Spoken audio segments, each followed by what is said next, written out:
All right, you just saw all those pieces in that static shot. All those pieces make this. This is a 32-inch padded rifle case. Now, we're gonna show you how to build it. I've built 2 of them in the last 2 days. This will be the 3rd one on the 3rd day. I don't have any clue how long this is going to take. We have all the pieces staged out, so that should help. And then we have all of our marking points on there as to where the Velcro is gonna go somewhat. So we'll see. All right, let's build the main body of this. So right from the get-go, you'll kind of be able to tell what this is that we're making. You guys already know, but no idea what this is going to take time-wise. I'm going to, for the most part, sew color on color. This is black and OD, and rather than contrast thread, I'm going to sew black on black, green on green. So it's a little more forgiving and we can move a little quicker. I do have my center marks. Almost everything I do on a project goes off center, so as long as I know where my vertical and horizontal are, we can figure it out pretty quick from there. Having this stuff staged out on the ground for that product, for the material shot, it's picked up a little, it's got a little static electricity to that pack cloth there, so it's got a little dust and dirt and shit sliding around, kind of gritty on the table. I'm going to bring this Velcro down here at just 2 inches from the top. We'll throw that on right to begin with.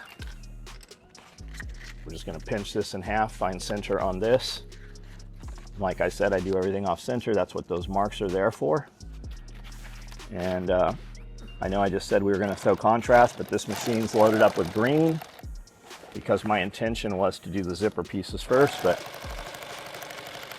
I think I can probably sew straight enough that this will look okay.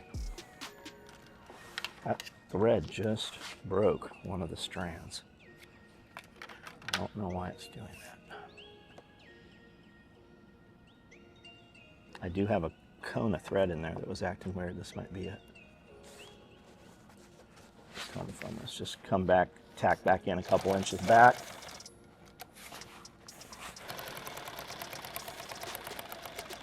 Now you can, where I started, I tacked it in, and here I am back tacking coming forward. So this doesn't actually cross. I just sewed all 4 sides. You can pass if you want. You can do an X in the middle. You can do whatever you want on your project.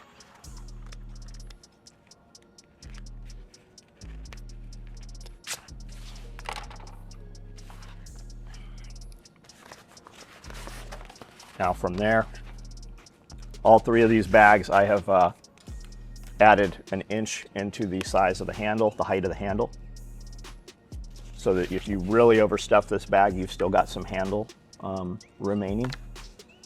So this handle, I think we're at 40 inches on this handle, so that'll bring it up another inch of height, 2 inches past the first one. So my handles on all my bags and such, I come right off the center and I sew them 5 inches. You can do them 6. You'll see stuff, if you actually measure stuff in the industry, you'll see all kinds of shit. You'll see people that sew a channel and put a piece of garden hose in there. We've seen plastic dowel. We've seen thick like aquarium tubing. We've seen all kinds of shit. But I do mine at 5 inches. And I want to say I had some Eagle gear originally, and theirs was 5 inches, and that for the most part is why mine's been 5 inches all along. I just made those marks. Now I'm going to duplicate it. I'm just going to transfer those marks right to here rather than measuring again. And now I'm just going to sew this right here and make this handle.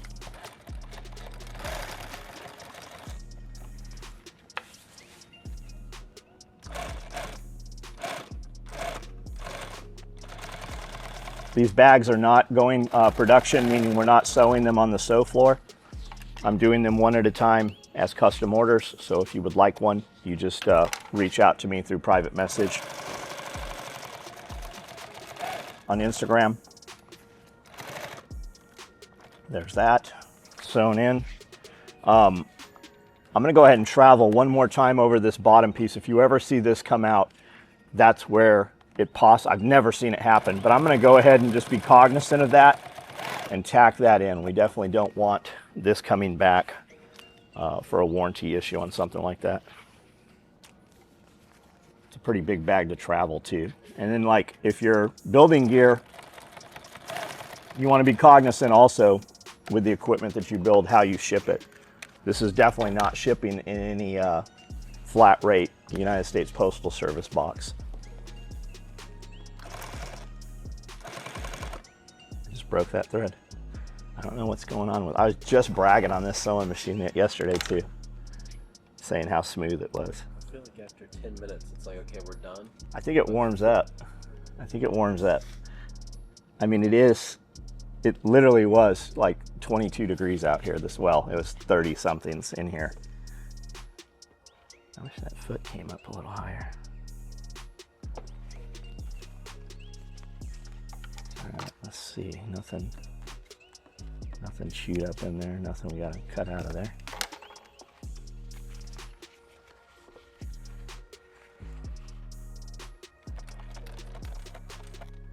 I did a live yesterday while I was making one of those bags, and I got people coming on and that haven't been on there before when I'm doing it, and they're like, what machine do you use? That's the number one question, what machine do you use?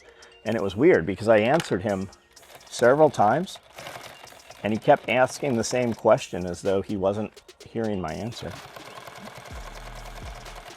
I was on the live for a while. Last night or yesterday? Last night on Instagram. Did you see that guy saying he was gonna come beat me up and what's your address? And like, he's like, congratulations, you're a tactical dressmaker. I'm like, yeah, I mean, okay. I also made more money today than you'll make in an entire fucking year.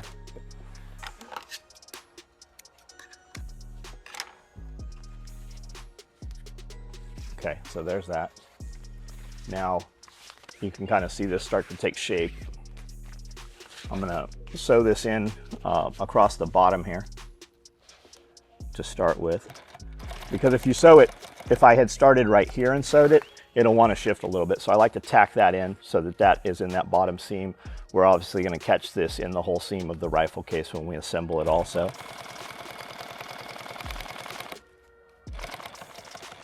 I'm going to travel right up to that 2-inch mark. And I'm going to come right across there. Just like that. And I'm going to go ahead and make a mark. I want these boxes at like 1.5. I used to make them square, and I did one square the other day, and I just thought it looked weird. It's too big for this.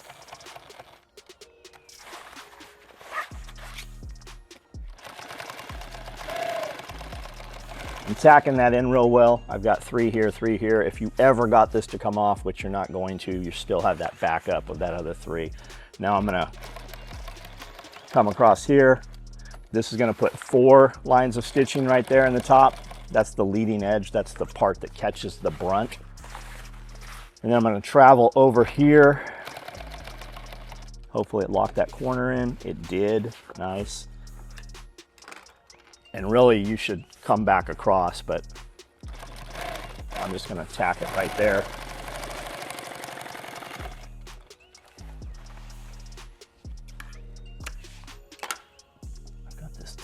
Something weird over here. It's bothering me. I keep seeing it out of the corner of my eye.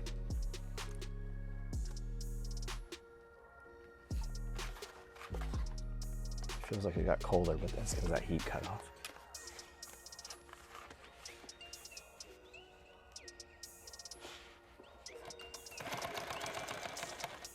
When you're putting your handles on, make sure you don't have a twist on them. 2-3 hours from now, once this is way far into the project, is not when you want to find out. You've got a twist and a handle. I've got a leather tool bag I built, which would have sold for probably 1,500 bucks on an auction. It would have went 1,500 bucks within an hour. And I have the handle twisted, and there is no taking that apart. Like, there's no way to undo that bag without seeing those needle marks in that thing. So that bag never got sold. I think the first tool bag I ever got, that you were had a twist in it. You were like, I can't sell it. So still have it. It's such a bummer too, man. Like when I'm doing those leather bags, I will literally sew them one stitch at a time. Yeah. And like I'll even pull stitches out one stitch at a time if they're even any deviation or out of line.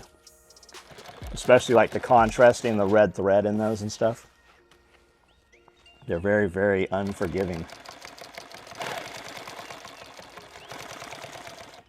But when we do contrast thread, it literally takes, it's 3 times the work to do contrast thread. And we've gotten to the point in production when we do contrast thread, we actually sew that step together all the way, color on color, like black on black.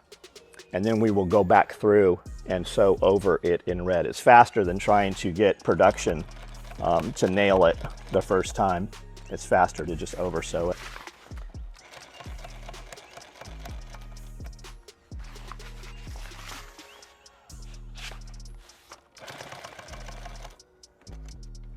There's a breeze coming through there.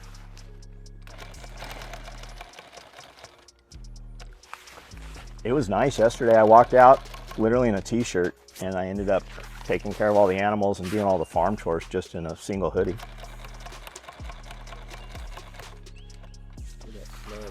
You got snow? Yeah.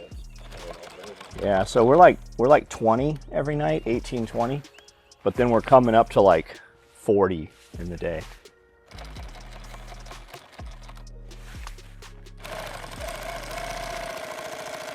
Like I didn't have to knock ice blocks out of water bowls this morning. They were kind of slushy. I was able to just add warm water and they just melted back down to water. All right, so that's the outside, obviously, of the rifle case.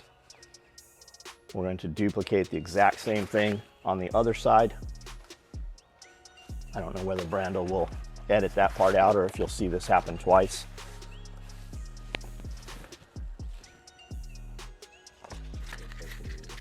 I'm gonna play some music. Yeah, probably gonna go faster, won't it? This is what happens every day.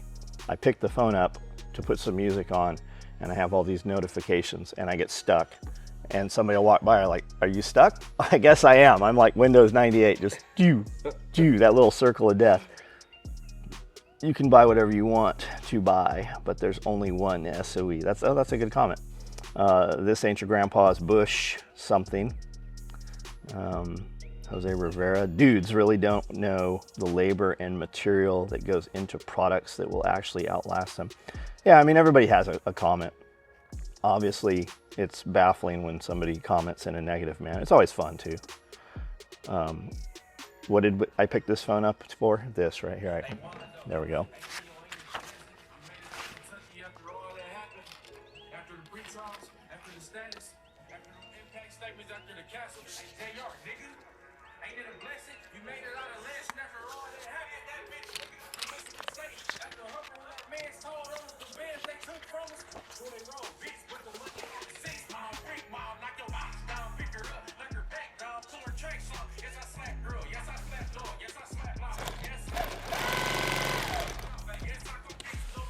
I'm gonna change this thread out. See, hopefully it's just this cone.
I don't want to jinx it and say it was just that cone, but it just sewed pretty good.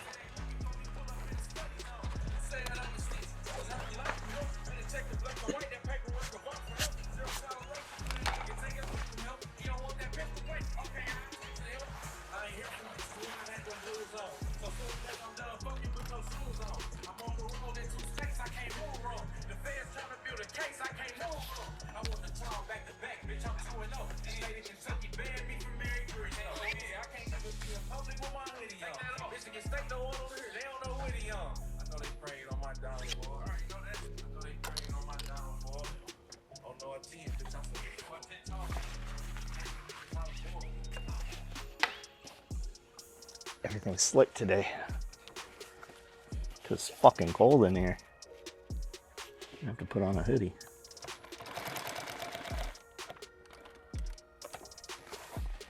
In our family, there was a passion for glass making that's passed down. There wasn't. There's not a passion for glass making in anyone's family. There actually is. Amanda fucking loves glass blowing.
Check that twist, make sure it's where you want it to be.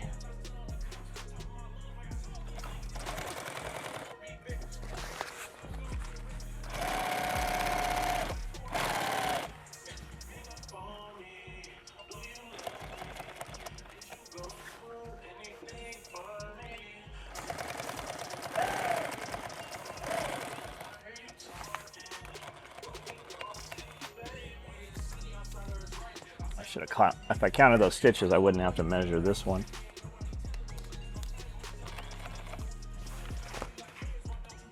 Overshot it by one stitch. There we go.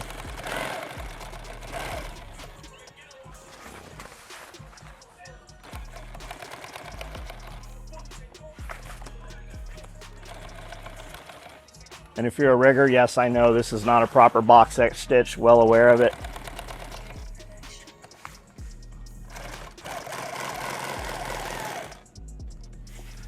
Cut that thread. You guys, when you buy new machines, or you get a brand new machine, or you buy a used machine from a company that's tuned up and you get it and it sews really well, you will be spoiled when you start having problems with a machine. If you have an older machine where you have to rethread it and it's breaking thread, when you get good and fast at rethreading, it will make you a better craftsman everywhere.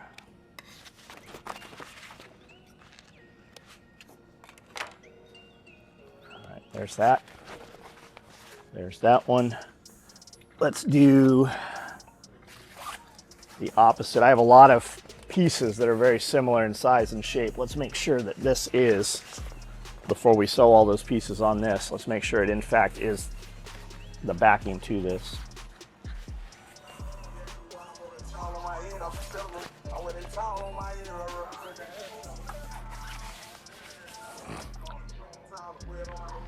Now when you're putting long lengths of Velcro on pack cloth like this 400 or 420, and this being slick, this will shift and slide.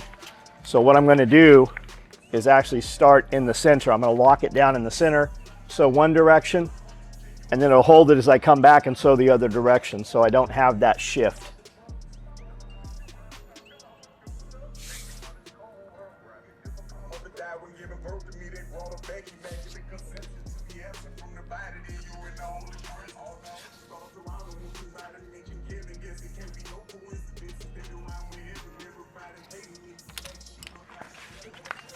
Here's what I'm talking about right here. Rather than starting at one end and end up with different lengths on both ends, I'm going to start here in the center for this.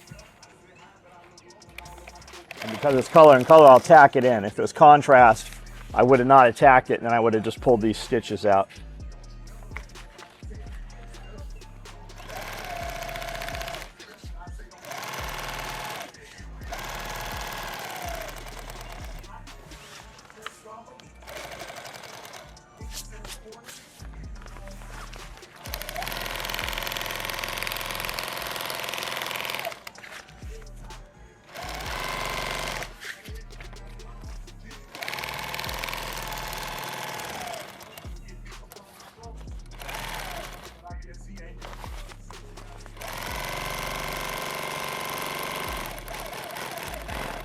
Now we're going to mirror this on this side, and then we're going to duplicate it on the other piece, identical.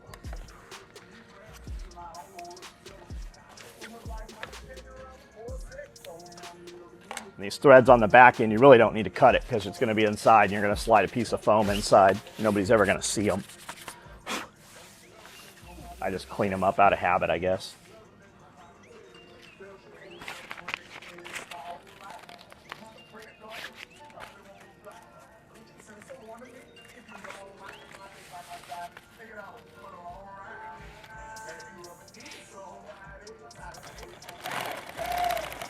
Probably good that I sewed this in contrast. You can kind of see it on the camera. Whereas if it was black on black, you would not see it.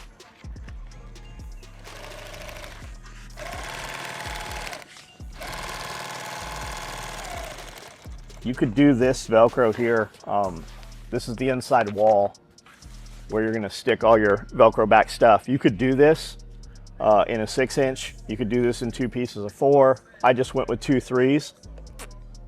Because when I built that bag yesterday with the red, I wanted to see that red in between there.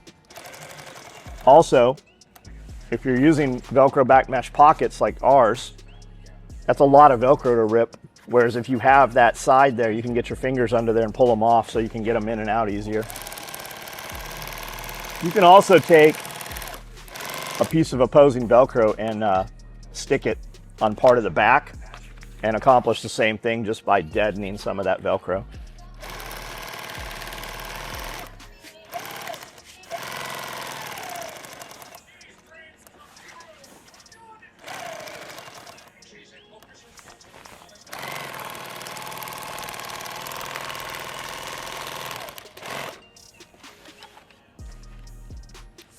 This stuff's slick, it shifts a lot. You can see right here where I was coming straight in line and then it kicked down a little bit where it shifted.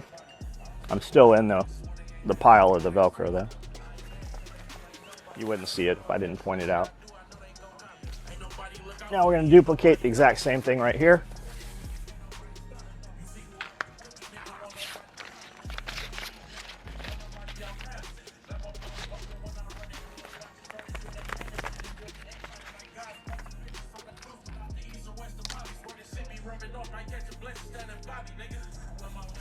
When I lose this ruler, I'll have to completely just quit sewing. Everything's going to be sewn different.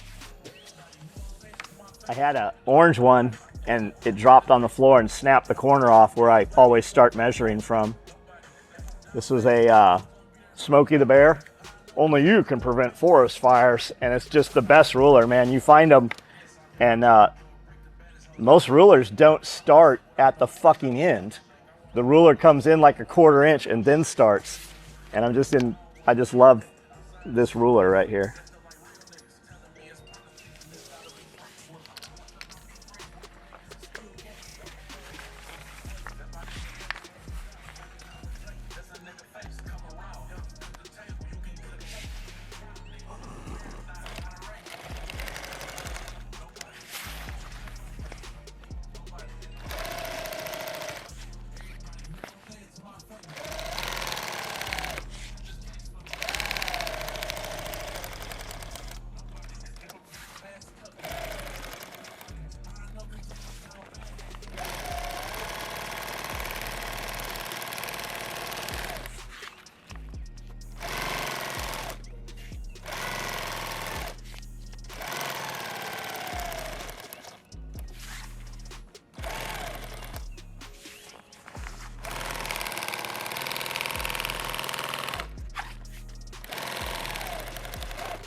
I guess I should pay for the YouTube, what is it, YouTube Red? Yeah. I hate that Spotify. I have Spotify on here. I'm gonna just re-up my Pandora account. It's got all my music from the last 10 years in there.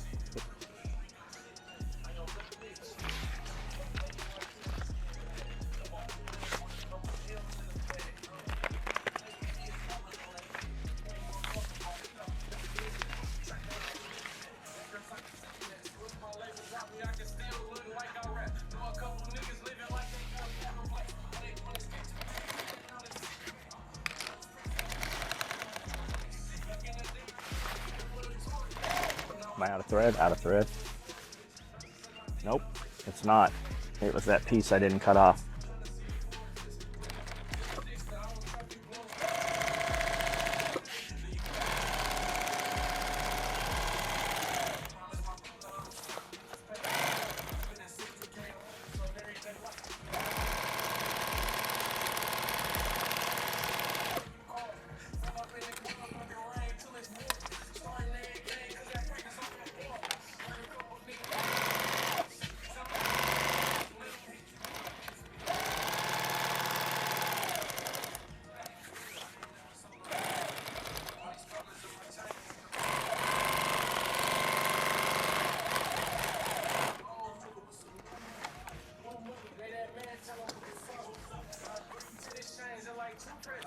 He said he's never sold no re-rock. That'd be like you making videos for other people and using the same music on all the videos.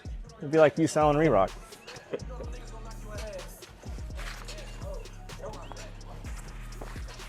All right, we're gonna sew this, which makes the pocket that the foam goes in, and you wanna sew them opposite ends so that when we put the bag somewhat together, one piece of foam comes from this way and one comes from this way, so we can have opposite ends open on one side at a time. It'll make sense in a couple hours. That'll make sense to you.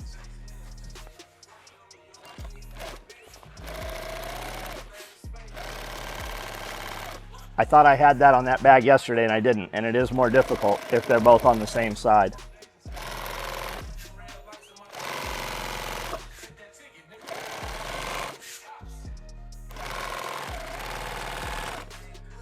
You want to do these a couple inches at a time, especially with that slick material on the bottom.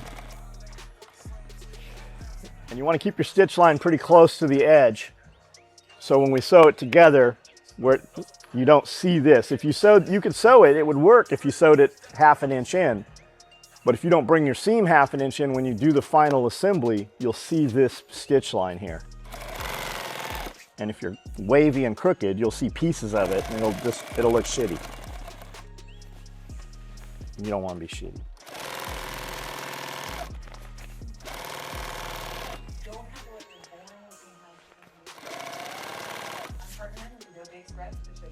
Fucking commercials.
When you're about halfway, also look, see if you're having stretch. If you are, you want to pull the piece that's shorter. Just put a little more pressure on it. It'll stretch it into place.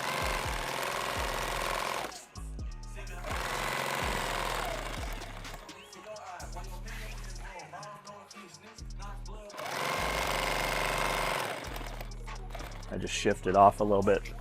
Nope, I ran out of thread. I didn't shift off. It shifted because it wasn't stacking it.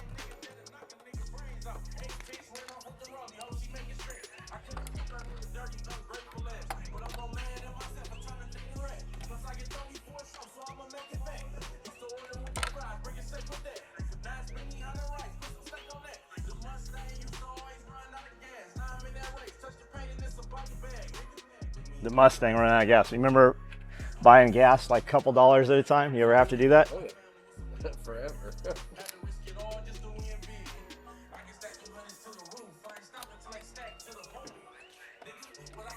used to go to the gas pump and just not pay for anything, just tilt up the hoses and shake it into our cars, every one of them. Oh, just get the little crumbs out of there?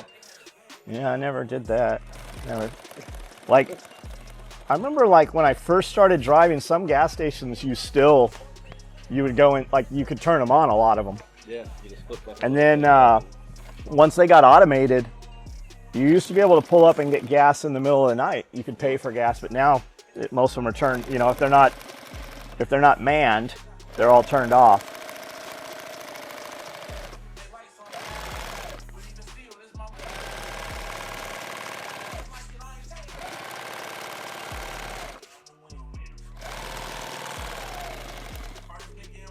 Now I just have my own gas station.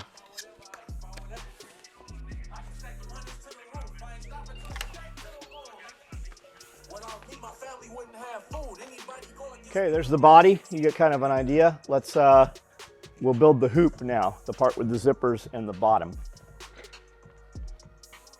All right, when you're doing a long piece of zipper, I don't know how other people do it, but every now and then I'll disconnect it, and it's more difficult. Leave it connected, and I'll show you what I'm talking about here. We're gonna sew all of this assembly all as one piece. We're not going to unzip the zipper. We're not gonna do anything. We're gonna put them all together. So I got two, I don't know why I lick my fingers like it's paper, just habit. I did that when I played basketball when I was a kid. You lick it to touch the ball? Yeah, before I was taking the ball in or point guard. Also watch this stuff. When it's a long piece, you'll get your chair on it, and you won't know it until it's already into it, but it'll be catching, and the machine will still pull it through, but it'll stretch it until it really becomes noticeable. So, do I have my zipper cut a little longer than this? Yes. Okay, I got a couple inches to play with here. I'm gonna start right here. I'm gonna tack that in, and I'm just kind of running these through my fingers. I want even tension.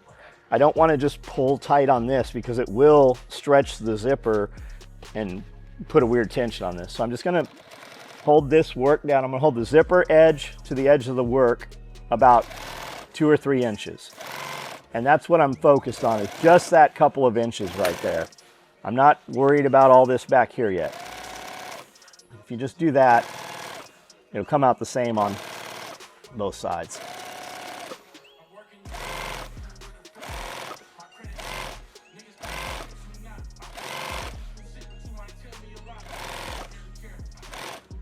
See what it's doing on the other side. Man, perfect.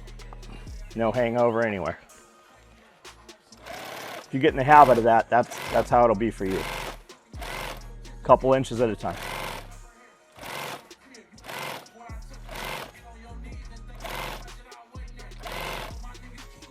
Just cut that thread.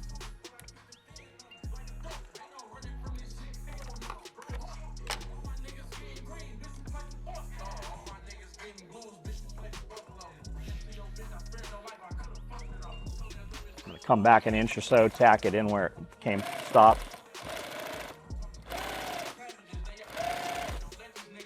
Coming right here to the end. I'm going to tack that in. Now I'm going to go ahead and travel back and put the second line in this the way I do it.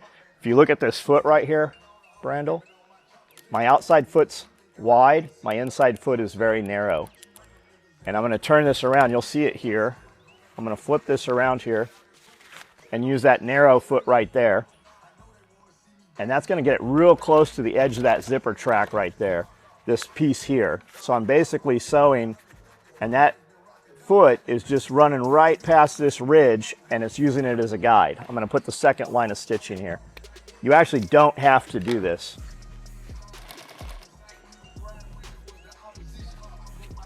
I'm caught up somewhere, caught on the foot.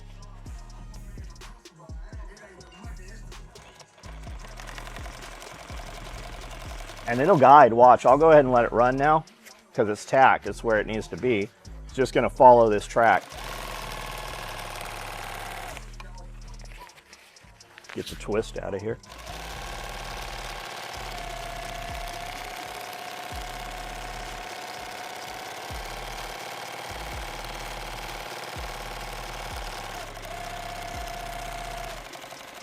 When we run hundreds of tool bags or clothes bags at a time.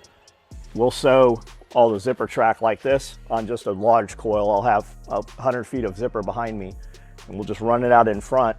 And then when it's time to put that second line in, we'll just pull it all back and then we'll run it back again. We'll just leave it all connected, and then we'll come through and just cut them once both sides are mirrored. And what I mean by that is, this side here, you can, now this is on here, I can bring this in and make it have a zipper lip, or I can do it with an exposed zipper like this. And I'm gonna go ahead and do the mirrored side of this before I disconnect this, because I want the same tension on both sides of this zipper track. Same tension, same shrinkage. And the longer the piece is, the more evident that will be if you separate them first. And they do make something called a zipper foot specifically for putting zipper on. I've never used one. That doesn't mean you shouldn't.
Now I'm going to run that second line right here.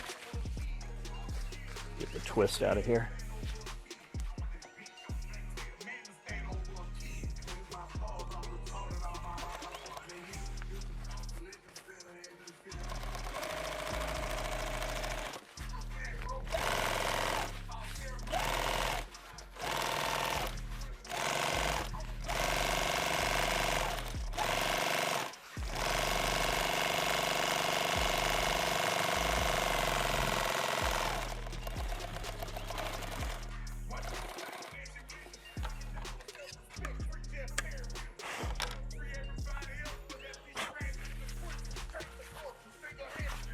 Now I'm going to top sew this, and be cognizant, you don't want to do this. You want to flip this over here. It's going to hem it over.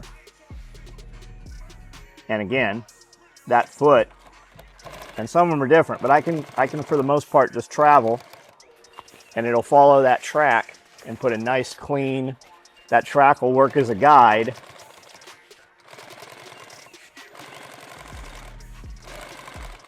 To make that line look, see where I came off right here?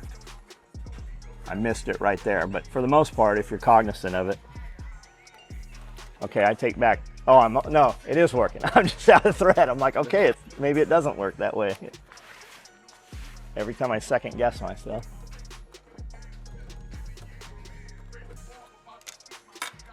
That's 2 bobbins.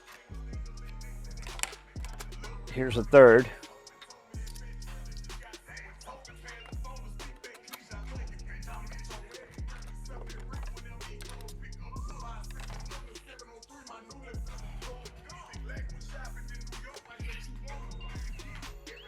That's 3 bobbins. Let's wind a 4th.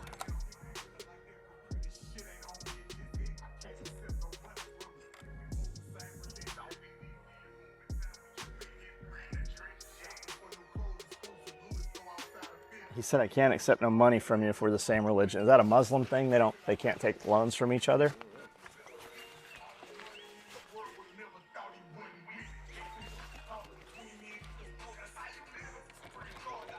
I know I've heard Bear say several times, like one of the things in the Torah is you cannot loan a man something that you know he cannot, you can't put a man in debt that you know he can't repay, because then he is of service to you, he's a servant to you. And it's actually, it's as bad as for him to borrow something he knows he can't repay as it is for you to let him do it if you know he can't.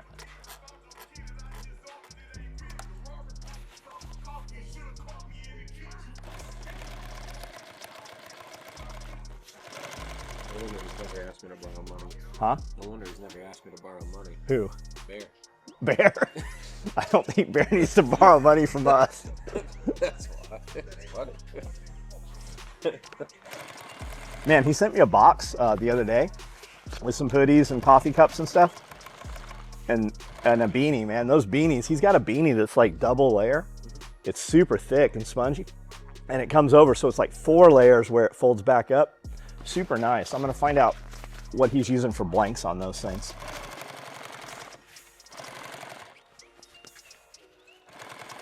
His logo looks good. It looks a lot like our logo, really, if you think about it. It's black and red and white. And that just, it fucking works, you know, black, red, and white. Every time we do a shirt that deviates, I'm kind of excited to do it because it's something different than everything in the closet, but they don't sell. If we do something that's black and red and white, it always sells. Or we do something with an American flag, fucking we sell every one of them the first day.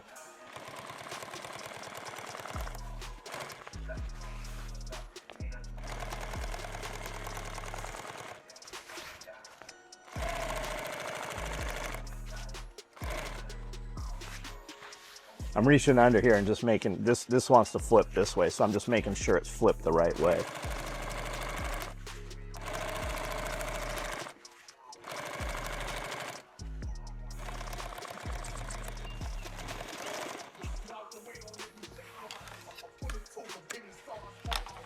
So I'm actually going to go now through, and you don't have to, I'm going to put another line in here so that this is tacked down.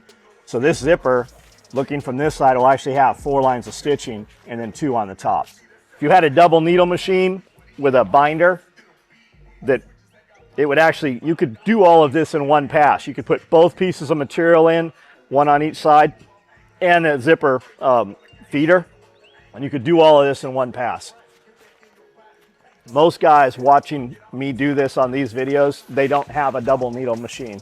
And then if you do have that custom binder built, you know, you're $700,000, $800,000. Lunch here? Is that, are you just watching because it's so sexy? Do you want to make you horny?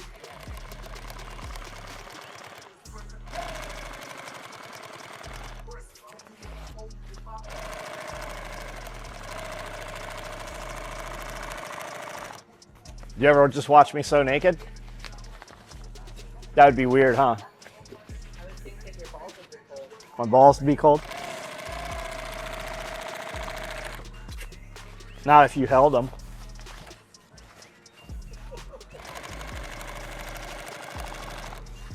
Remember the OnlyFans stuff you were looking at? Yeah. This is it. This is it. Naked sewing. You start an OnlyFans and I'll start one. We'll see who makes more money. You'll put way more effort into yours than I do. Yours could be not naked sewing.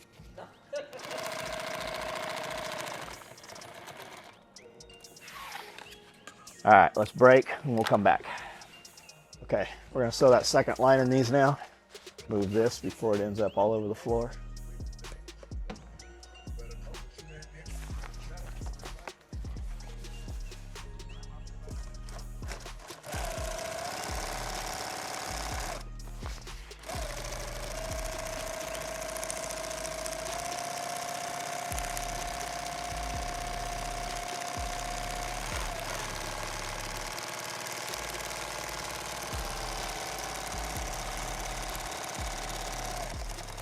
Once that main stretches out, does it still stretch after you do a second line? Not as much. No, not as much. No, we've already got 3 lines on this thing. Any shrinkage that's gonna happen has already happened.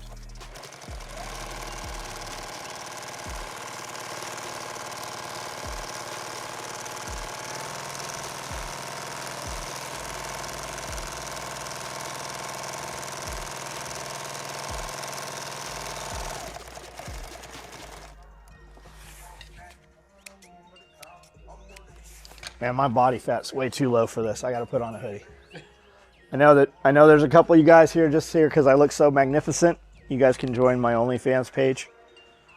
I make several posts every day of fans, lots of fans, electric fans, hand fans, just fans.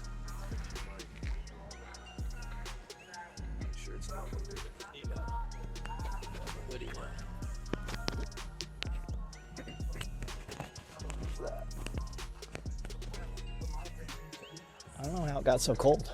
I don't know. The sun should be over there now too. I even turned it on 64. I was like, Yeah, you can turn the heater on. We can turn it back on. All right, so that's the zipper.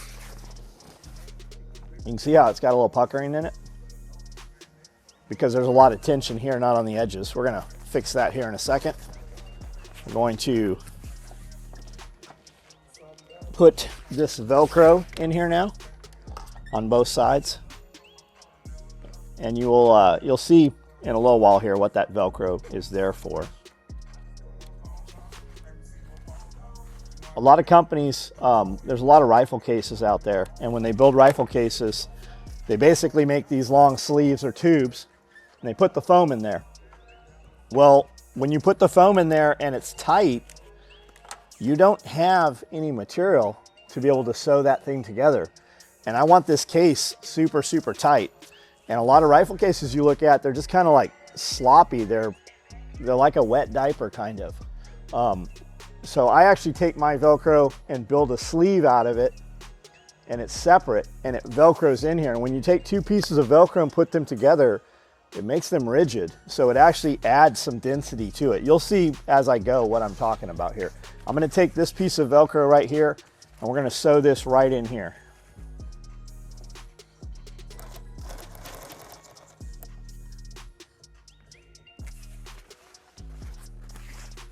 I'm just gonna follow that edge of that zipper right there, that track.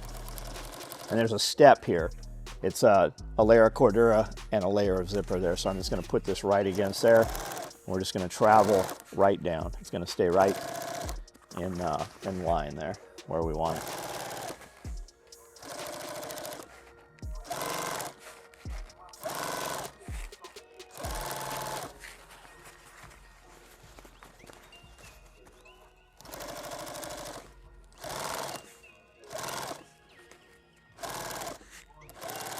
I guess I should check and make sure. Yeah, I've got it. Make sure I'm not coming up short and get it all the way on here. what was the first rifle case you built? First rifle case I built was on my birthday. It was for HK 416. I was here in Tennessee, and it was ACU. I still have it. I'll bet it's floating around my workbase somewhere. And it was not built in a square manner. It was more of a clamshell, like a pistol case would have been.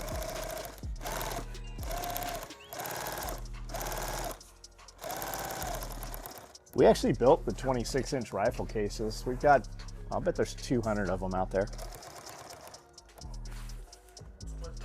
We built them production.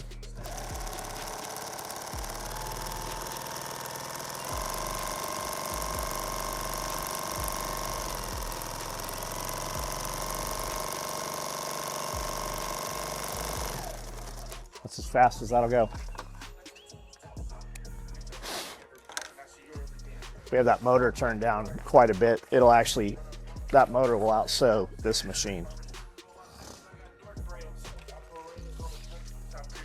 None of these machines ever had a servo motor on them. They didn't exist when these machines were made. They do now though.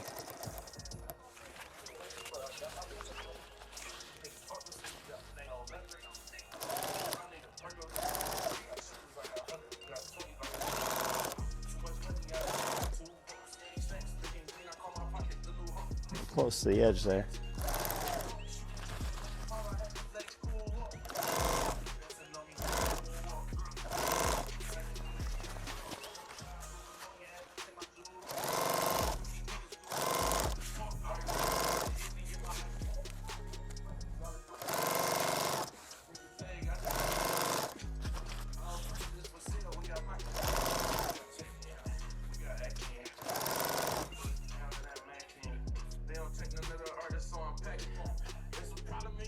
Something happened.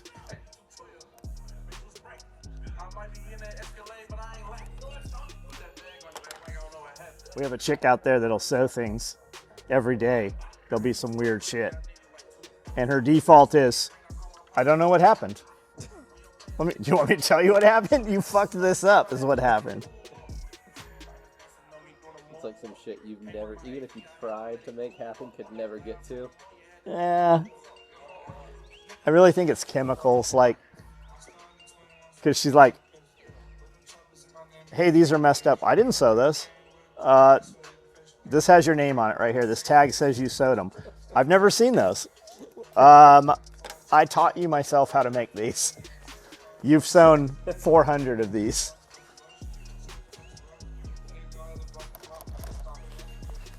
And she'll even have you like convinced that she's never sewn them. This video right here, this is you sitting next to me sewing these.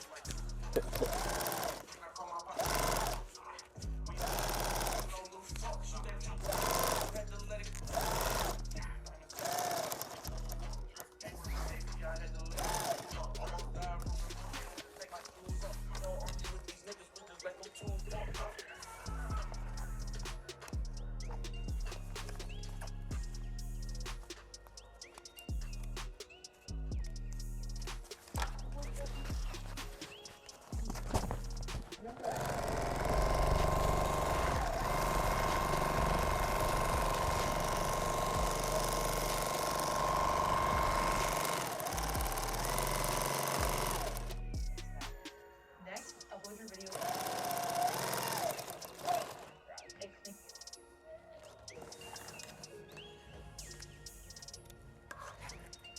I heard a weird sound, like I thought the thread popped, but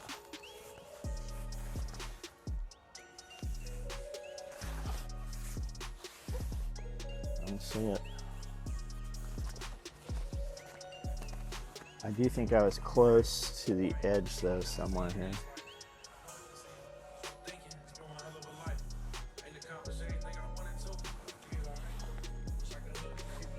I don't know where it's at. Looks good.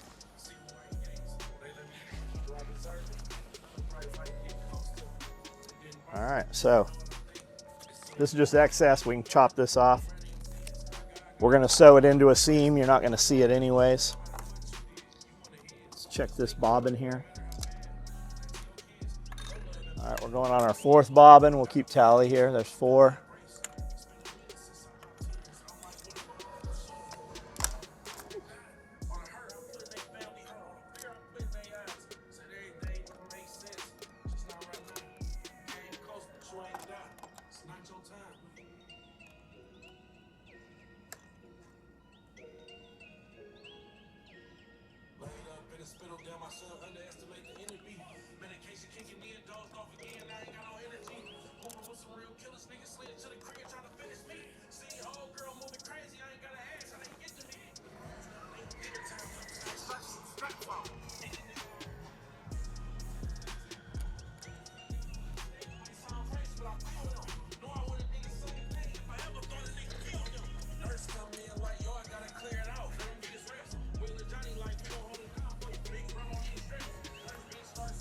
This will be the sling attachment.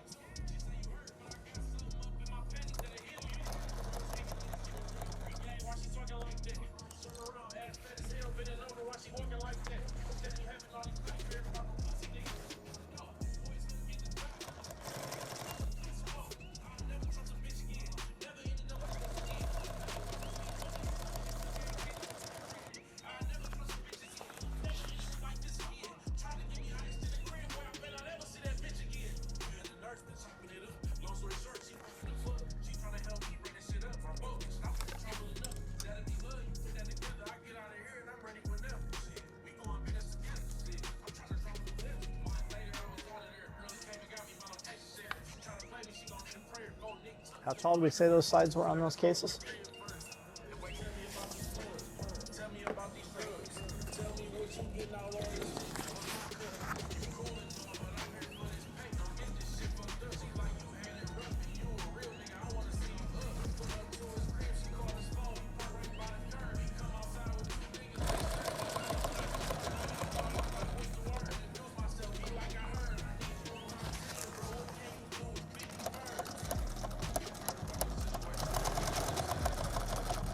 This rifle case as it sits right now is about 10 inches tall. And they had a rifle in there this morning that had a optic and an NVG on there with a 30 round mag, and it just fits inside, just barely fits inside. So we were talking about actually making the case 1 inch taller. Not really necessary, but maybe if you had some higher rise optics or something on there. But what he had is about as high as it gets.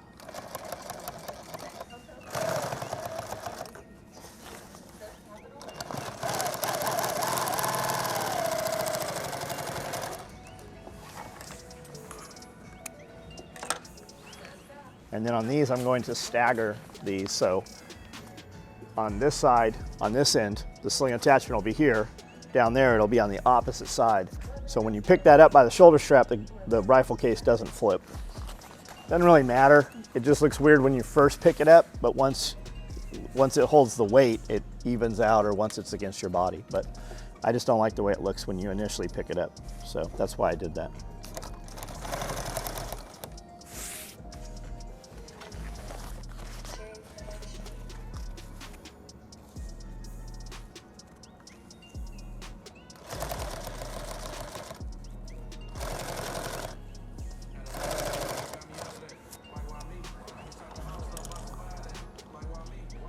I had Cody cut this OD black one. I was going to do a brown man one this morning, and we ended up doing this one.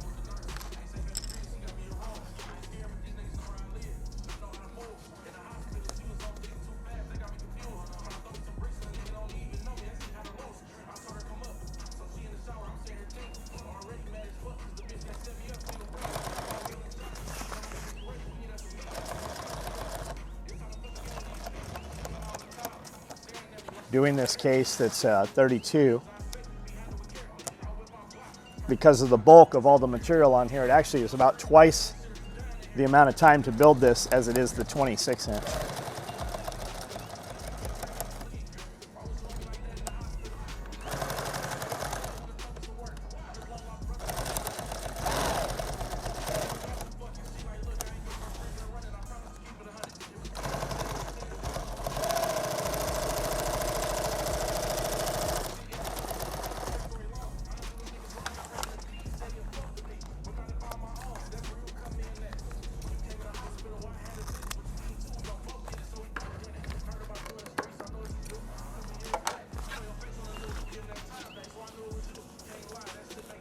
All right, at this point, we're gonna go ahead and split this zipper, put the zipper pulls on, because we're about to conceal these ends and put the bottom piece on, which will make it the hoop.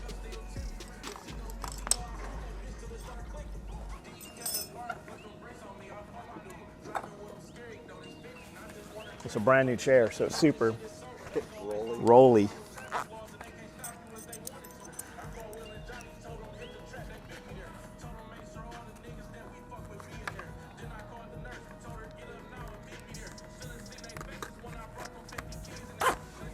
I've done that a couple times.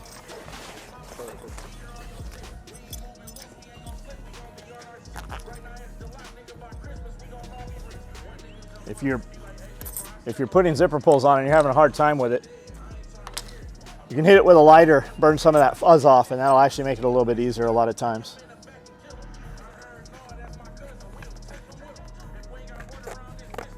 And if it's not working and it's like you're really pushing it, just come back off of it a little bit and then come at it again. A lot of times it'll do it. It's off one tooth, maybe? Or you're in between. It's not, the teeth aren't where they want to seat. Now we'll do the bottom. And I'm going to hem these in on the edges.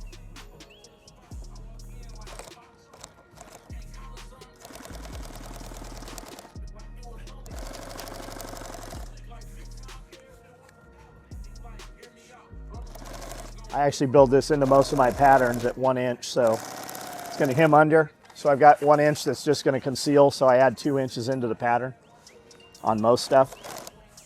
What's the purpose? Because I'm going to take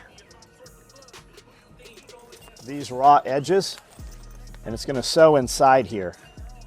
And then this is going to go here and conceal it. And that gives me an inch well into the meat that we're going to tack this in here. And we're going to sew this in well, and I'm going to back it up with a second line so this is never going to come out of here. And that 1 inch is just a clean way to do it, because I can take these at that point, sew these together right here, and that I can just put those in there like a little alligator mouth, and we can sew it in there properly. I'll show you when we get there. You'll notice it when it happens. This is one extra step, but it makes everything super consistent. It doesn't leave it up to a seamstress to put it where she wants it to be. If we build it this way in this manner, then every single piece that we duplicate is all the same. It's like foolproof and strong, kind of strengthening. You would think it's foolproof, but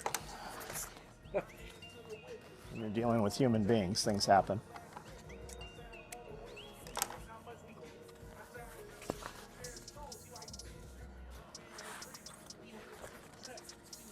I need to put that piece of Velcro here on the bottom. This is where that sleeve in the middle, that divider, is going to actually attach right here.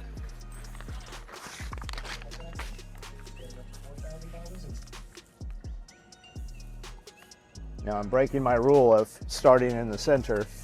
I've got it lined up here. We'll see how much shift we have on this if it shifts.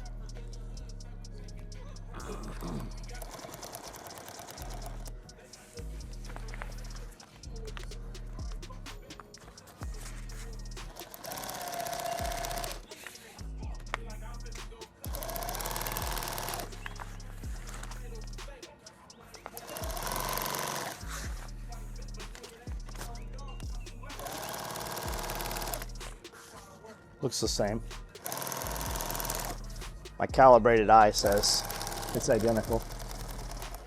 Have you gotten to the point now where you use this as a guide? You can just kind of look at the width of it and be like, okay, I'm straight, I'm going good. So I can, for the most part. I mean, I can kind of tell. Yeah.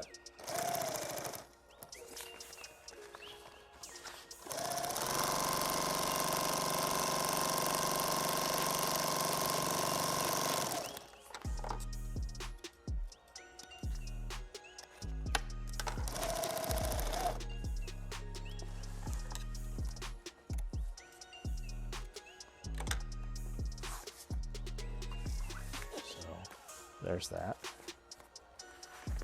There's the outside piece. There's the inside piece. There's the Velcro. I am going to bring this across here, right down by the edge of these hems. Leaves me my little alligator mouth. Now I'm going to travel down here, putting these together, even them out, getting the wrinkles out. I'm about halfway. Let's see if we're even. Now you can see how this is a softer material. You can see how this is shrinking up right here. So at this point, I'm not going to apply tension here. I'm going to apply tension on the top.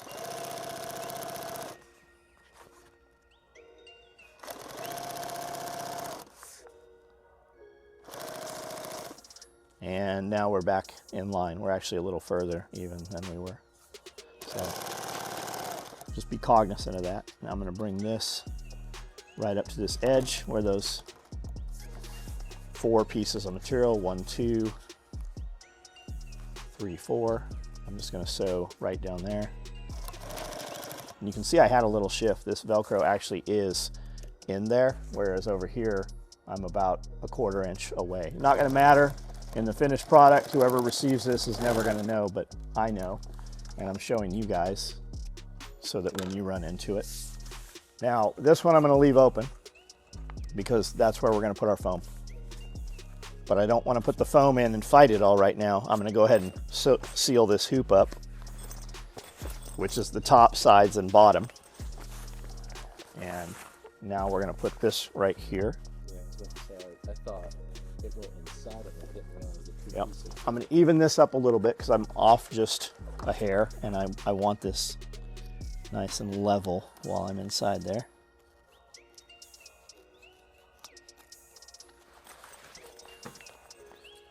I'm gonna cut this extra zipper off here. I'm off by 2-3 grains extra because I want this even in here. I want it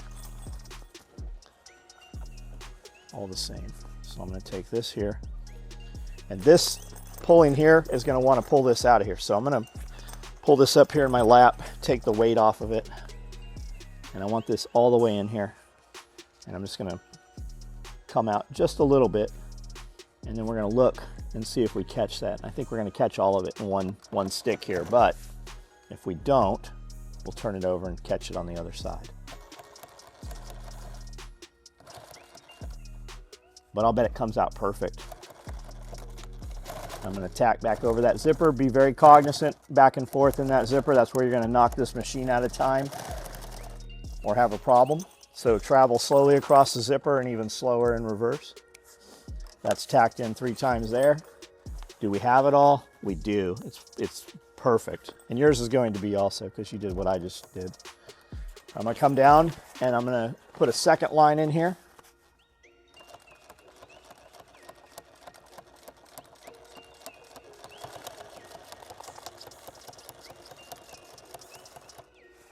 And then I'm going to come back up here and I'm going to sew back over that first line. You're going to see 3 lines right here. That first line, that does nothing, but you and I know why that's there. That's there because that's your limiting line. It holds these pieces together, and if you just push that in there on everything you do, everything will be consistent.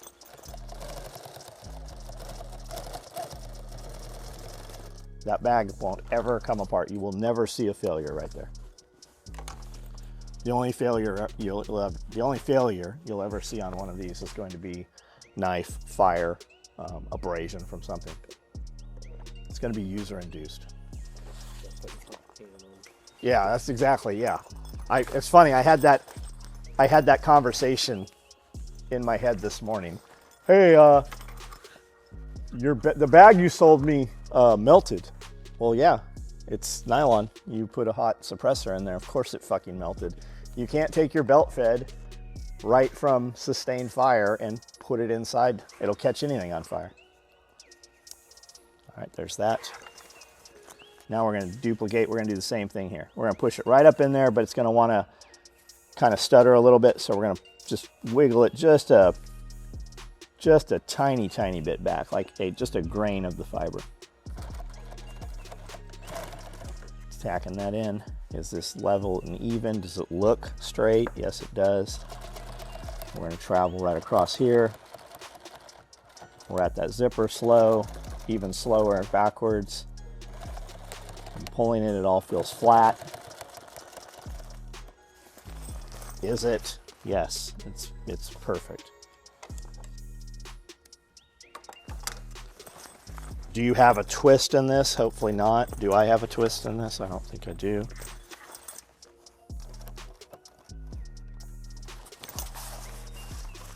Now I'm going to put that second line right here. And if you go 2 stitches, or depending on what your stitch length is, you can use the guide, the edge of the guide, to follow this first line of stitching you put in here.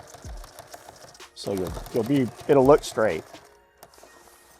Now I'm going to travel back to that first line. I'm going to put another line of stitching in there. And we're just sewing over that exact same line. Okay, there's that.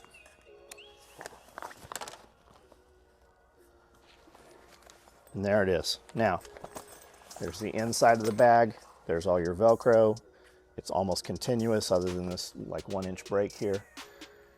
I'm going to go ahead and, while I have it in my hand, I'm going to go ahead and put the foam in the bottom there.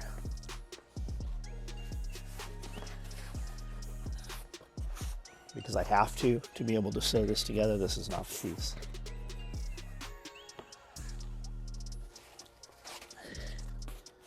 We are not going to put it in these panels because we're going to put the panels, we're going to sew 3 sides of the panels, the long side and 1 short end on, and they're going to be opposite Once that's together, then we'll slide that piece of foam in and this piece, and then we only have to fight that opposite end.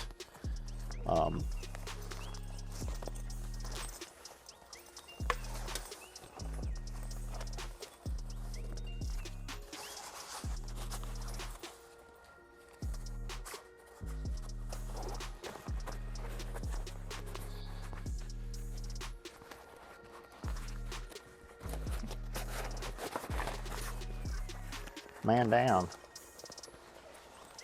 All right.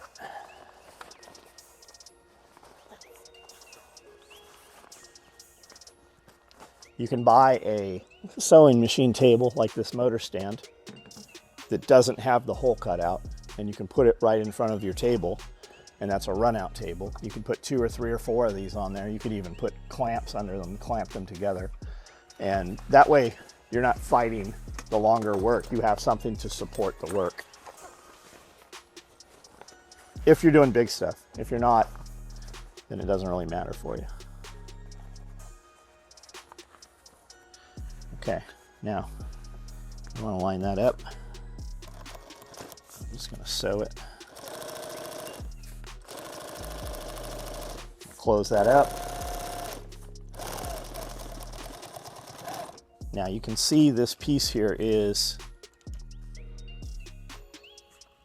7 inches wide, and that foam pushed all the way into this seam. You got about a 3/4 here, but got another inch here, and that seems like a lot of dead space. But when we sew those panels on there, it's going to take 3/4 of an inch of this, and this is going to become centered. Number one, it's going to center it. And it's going to be very tight. It's going to be nice, and there won't be any gaps. Once the product is finished, you'll see what I'm talking about. So there's that. Let's flip it. The only reason I'm flipping it is because that keeps it coming my direction. I did that half, now I'm going to do this half. Make sure that your pack cloth under there is lining up with the quarter on the top. We're building this out of 500. Obviously.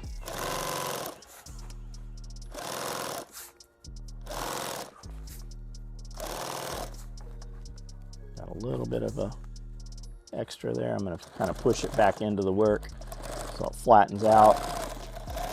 So that extra little pleat or pucker is up in here, not right here on this edge where it will be visible. All right, there's my hoop. And you could take this right here and make a completely square bag out of it. You could do whatever you want. I mean, the math is movable. I saw somebody ask, could you build a case for, I don't remember what it was, and I thought, man, that's a, like, dudes are always like, could you build a case for a drone? I've got, what, 20 drones? Yeah. I don't ever carry my drones in a case. Like, we have to. If things in a case, you don't need them that often. I don't use them if they're in a case. Exactly. A bag will do just fine. I need to be able to put a drone up in 30 seconds. Like, I'm already annoyed by the time it takes to connect the controller to the drone, much less have to unpack it. All right, so there's that. What are we gonna do next? I guess we're gonna put this big bitch together, I guess. All right, let's find the centers on the top and the bottom, and then we will line them up and start sewing these together. Those seams there we know, and then we will get the center off of those.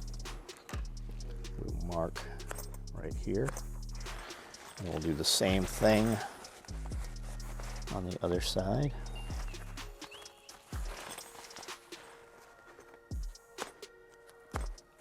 Leave a mark, yeah, okay. And then we need the bottom too. The bottom also.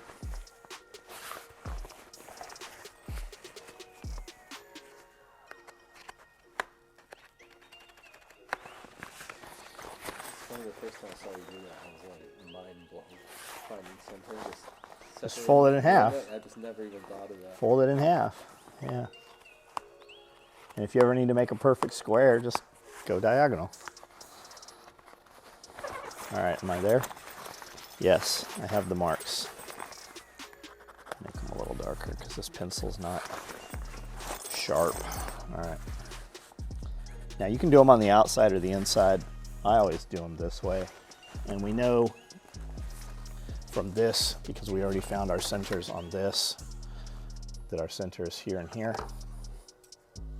And now we're gonna line these up and just start sewing them. We're gonna do them kind of in quarters, or eighths, really.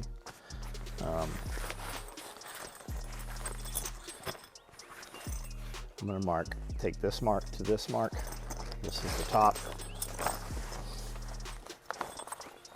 I'm gonna sew this right here.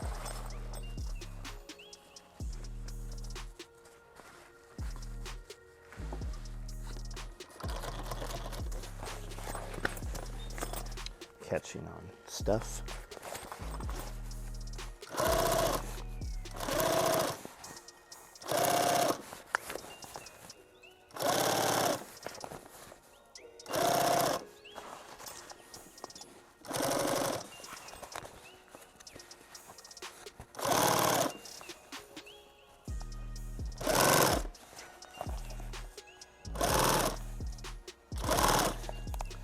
Now, I'm gonna come up right to this edge right here. You can see here. I don't like to sew past, I don't know why. I don't think it really matters, but I don't wanna sew past that. I wanna sew right to it and then there. And I'm not gonna just cut these. I'm gonna cut the top strand flush and the bottom. So there's no whiskers there, there's no cleanup. And then I'm gonna do the exact same thing right here. And I'm gonna go back an inch behind where I started, tack that in, and I'm just gonna do the exact same thing right here. Let's get that out of the way there.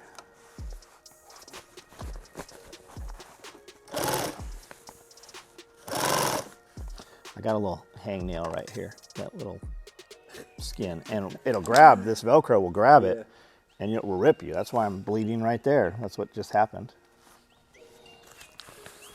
What's the hardest bag for you to sew and flip?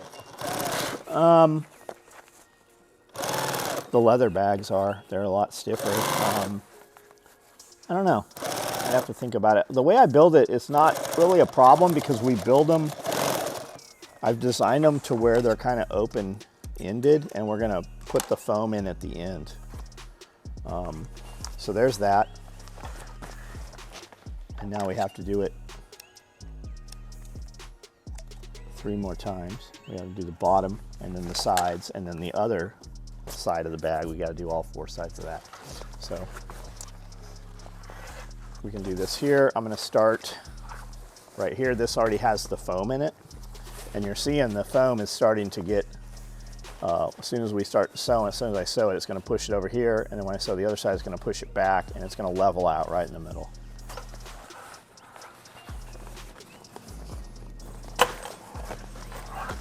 There's our mark, here's our other mark. And you can make your marks on the top here to where you see it, or however you want. I just kind of peel them back and know, you know, where I had it.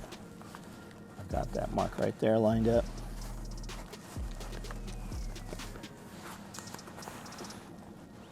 And on a bag this long, even if you're off a 1/4 inch or a 1/2 inch, you have so much distance that you can pull the bottom or the top and make it fit into place. You can make it index even if it's not, even if it's off some.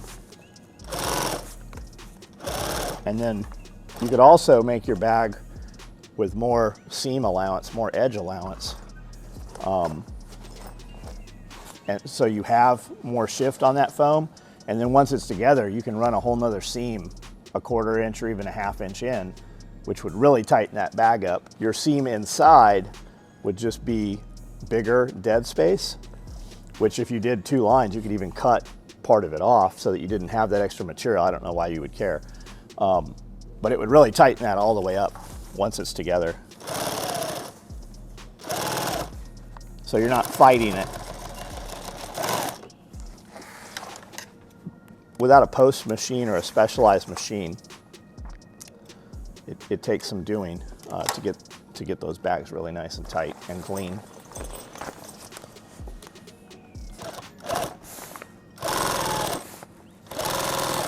Now I'm just singling these.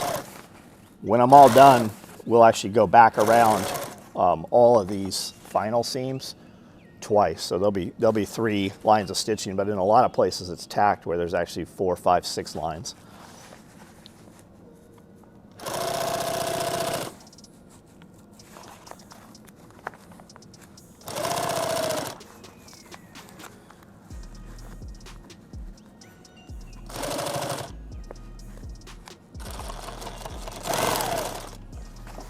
Like right there at the start and the stop and in the middle and where I break thread, it's tacked way beyond where it needs to be. I'm always going to cut these threads out of here because if I don't, they're going to be in the next stitch line. We're going to fight them. We can get rid of them now or fight them later. So, and then remember we left this end open to put the foam in, and then over here, well, we don't have it on. The other side will be open, opposing. So there's that. Now let's go ahead and, rather than start fighting it, while we have both ends open to where they'll shift, we can get these in place perfectly, the long runs, so that when you look at the bag, it's mirrored on both sides perfectly. It's a lot easier to just do it with the ends open. So that's what's going to happen right now.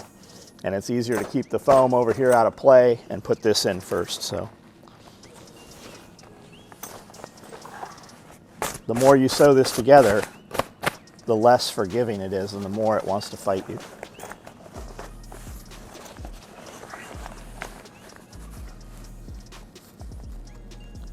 And I know there's dudes that are like, what the fuck is he talking about? I'm talking to guys that don't know how to build these bags. I assume that guys that know how to build this shit probably aren't watching this video. You're probably busy building shit.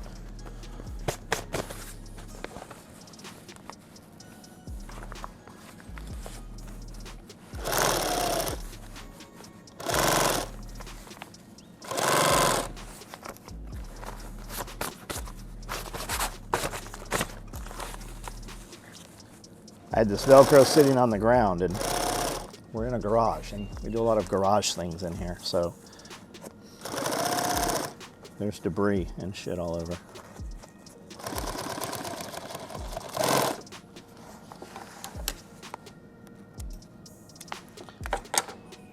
What was the last garage thing we did? We had the skid steer in here. We moved all the gym equipment, got the skid steer, took the rail off the upstairs, and we lifted a treadmill down and loaded it in a guy's truck. Went a lot smoother than I thought. It did, man. It went so much easier than the forklift. Yeah. People had always told me that the forklift, that the skid steer wouldn't lift that high, so I guess I just never verified it myself. It lifted way higher than it needed. Yeah, almost high enough that it could damage the ceiling. And that's, well, I don't know how close I was if I tilted the forks up, but I mean, that's a 20-foot pitch right there, or the high point of the ceiling in there.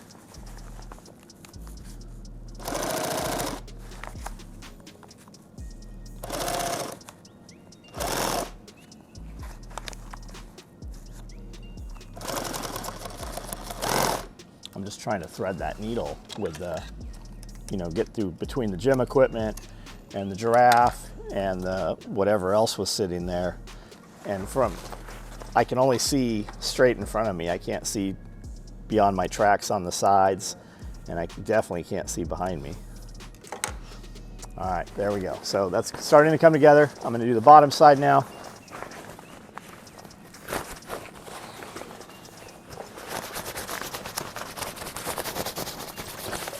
When you're doing a big bag like this, you're always better, and you don't even have to sew it in the sequencing I am, but I would tell you when you're learning to do this, definitely find your centers, and so tack your centers in, and then on the end, same thing, find the centers and tack those in, and then travel in quarters from the center over, from the center here down, center up. Because if you start here in the center up top and you travel all the way around, your bag is going to come out cockeyed. No matter it's going to take you a long time. Like still to this day, I would not sew this bag together and start top dead center and travel all the way around. Even on a round, like on our padded hearing protection cases, if we do that, they end up cattywampus. It doesn't work. So spend a couple more seconds and tack in your quarters, even if it's just a couple stitches to keep it from rotating, and you'll have a much more uniform product.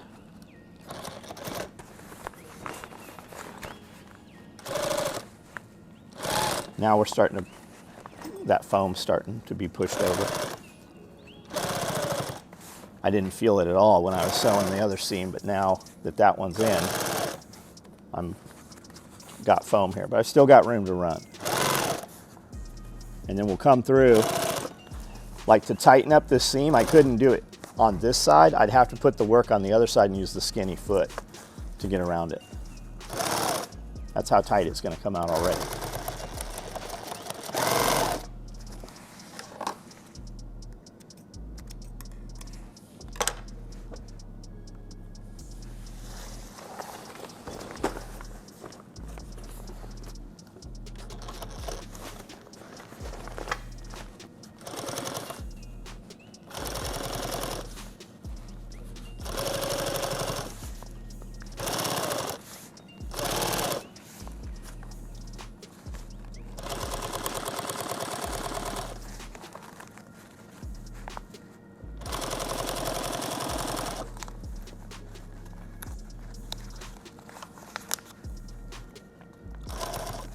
Now it's starting to tighten up. I'm having to start to fight it just a little bit.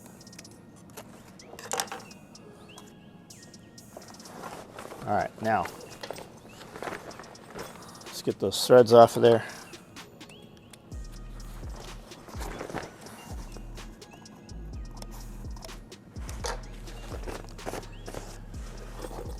Now you can see on this end, it will look like we have all this excess here, but it's not. If we get it to the center and we pull both of those in the direction and we start sewing from here, we will get this to lay down flat. You're not going to see that. Plus, this is still open right here. It's not connected, so it's kind of shifting because the foam's not in there. We'll put the foam in.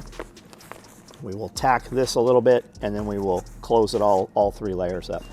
So before we do that, and we have to start fighting that, let's get the end here that is not open, and we'll get these opposite ends into place.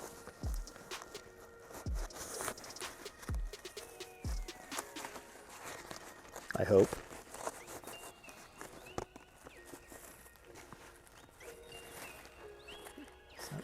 I didn't mark these, so I'm just gonna kind of freehand this. All right, there we go. And it'll also be easier if we go ahead and split the zipper. And now you're not fighting both sides. Which one's open? Here we go. I knew that was coming. Let me move all this shit out of here.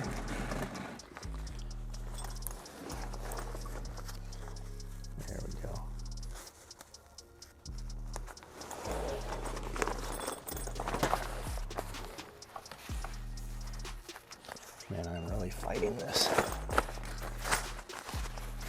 Just wants to fucking move. I need a table in front of me.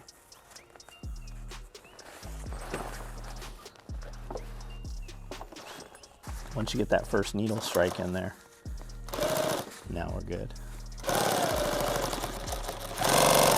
Out of thread. All right, that's 5 bobbins of thread we used in this so far.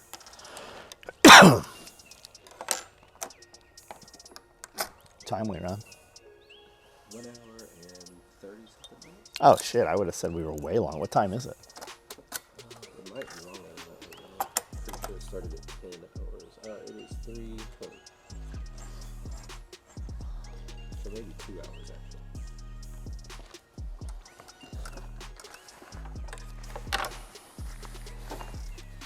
Yeah.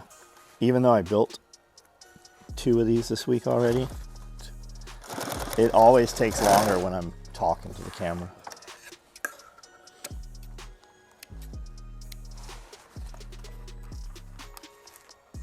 Oh shit, it didn't sew any of that closed. I was completely out of thread from the beginning.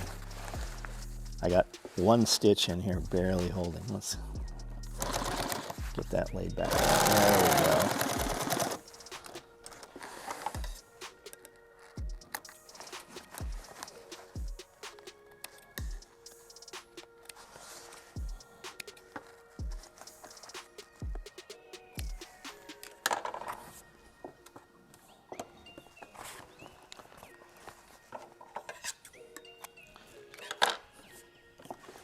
Now I want to flip it and come from the center where I started so that it pulls them in both directions. So from the center, I'm just pulling the material opposites,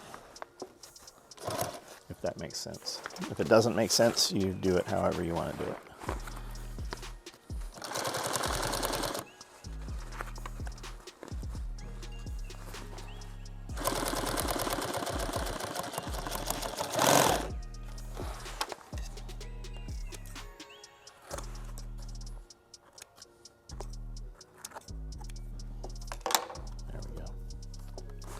All right, there's that. I do have a little, I caught that other layer by 1 stitch right there. There we go. Just in case. I'm gonna sew that all back through there.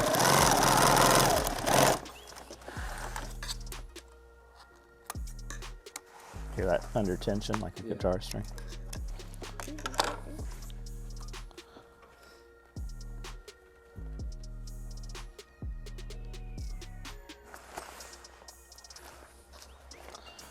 Now we're going to do the same thing on the other side that's not open. Oh, you motherfucker. I don't know how I did that. I built those separates this time too, and I've still got them both fucking foam inserts are on the same side. I don't know how that happened. All right, well, we're going to go ahead and close this because it'll be easier than doing it the other way. Mush this into something that seems like it's the center. There we go.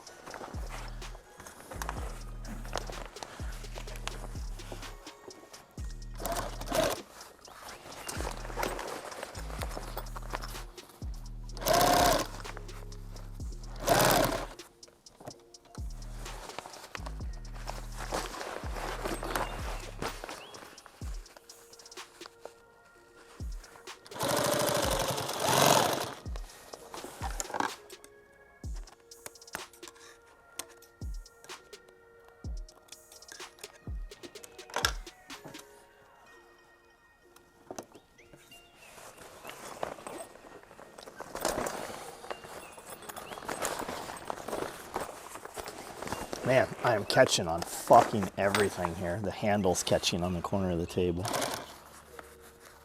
So I keep hitting that light. I thought I thought about taking and bolting almost like 2x4s to the ground, up, screwing them into the side of the table so I have a frame across. And then I could clamp the light so it hangs down so I have a clear shot in front. I was thinking about that last night because I had to take one of those lights off that table to move it to where I could feed the bag through. There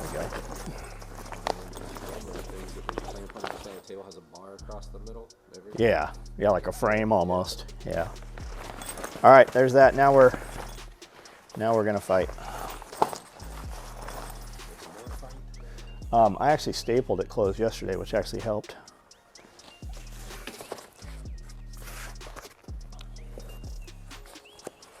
Just to hold these two because they want to shift.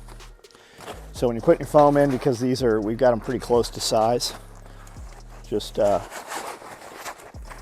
pinch them as you feed them in.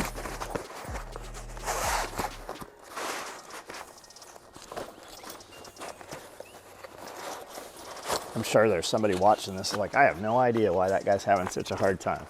He does it the hard way, and maybe I do. Maybe there's an easier way to do this, but this is how I do it. So, all right, there's that. And you'll see what happens is, because these are independent, you've got them wanting to go different directions while this whole side is actually pulling and fighting you. So if you take these and get these to where they're flat and equal, you could take them and just staple them. You could staple them pretty far in so the edges are lined up, and then you could just come across and just sew it, which is what I'm actually about to do. I have Amanda's fancy blue stapler. Mine's actually carbon fiber. This one was closer by 5,000 steps.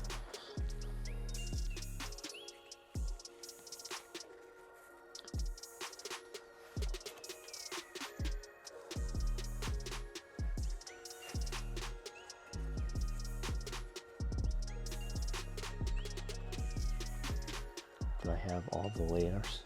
I do not. See, there we go. All right, now I have them all.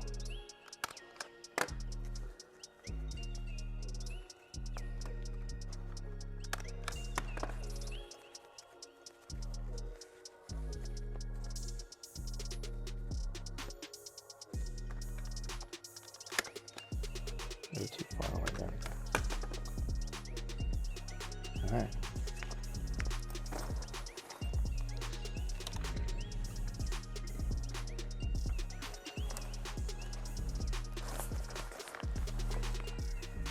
And stapling that in there far, now we can just come right across the edge.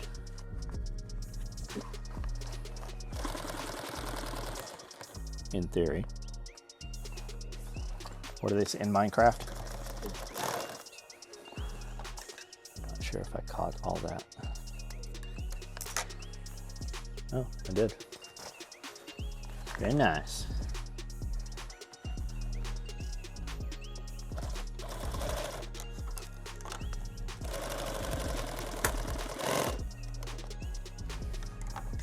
I know I told you start at the center and come opposite directions, but with this stapled, it'll keep it from shifting.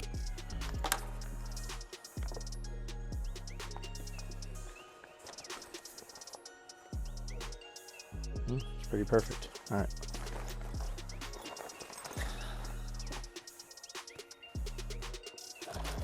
Tack, tack.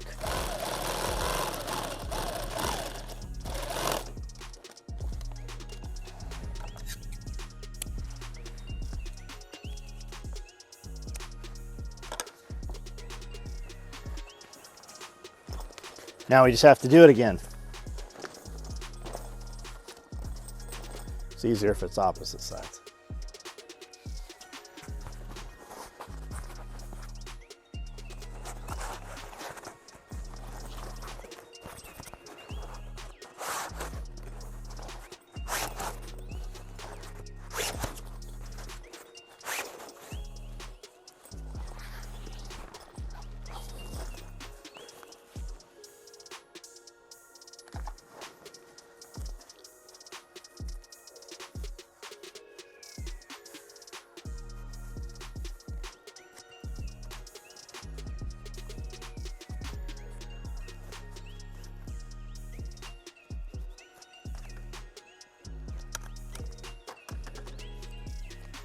I didn't have it all. It's shifted in there. I didn't have that middle one.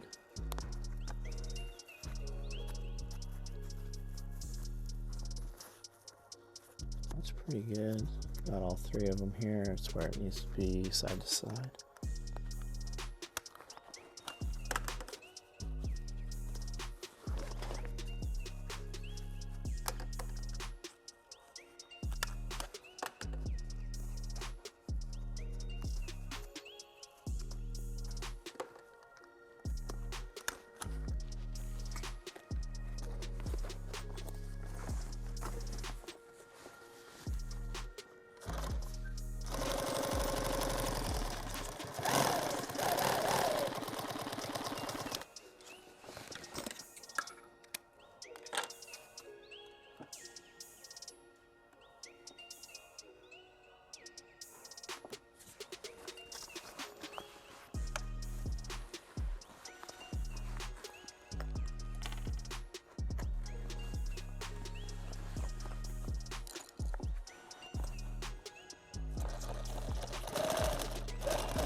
If I don't pull these staples out, I'll forget them and I'll end up fucking getting caught on one later somehow.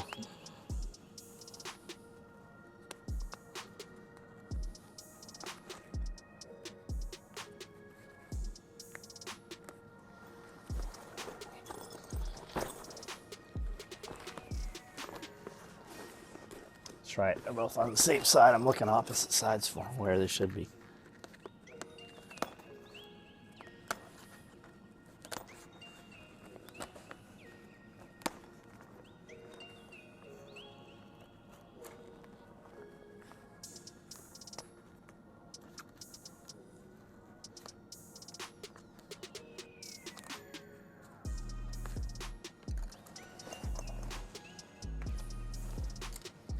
When the one-armed man kills your wife and they're chasing you as the suspect, they're gonna find you because you have the staple stuck in your shoe.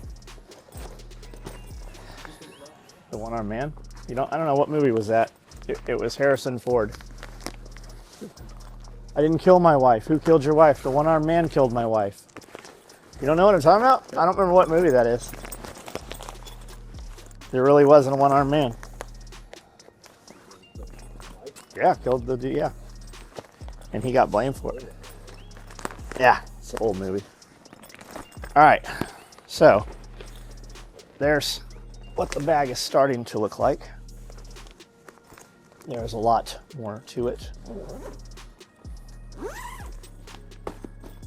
Starting to take shape. It kind of looks like a rifle case now, but it's fairly useless still.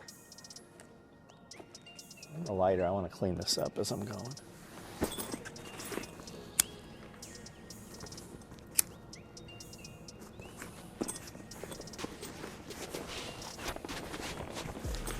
All right, so as it is now, you've got foam in the front and the back and the bottom. And now we have to build all the little pieces. It's the little pieces I actually hate building. I start a lot of projects and get them to this point, and I'm like, I don't want to build all the little pieces.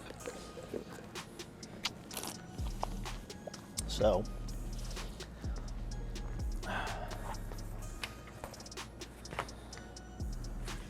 take your pick. We'll start with these pieces. And what these are the end, top, and opposite end times 2.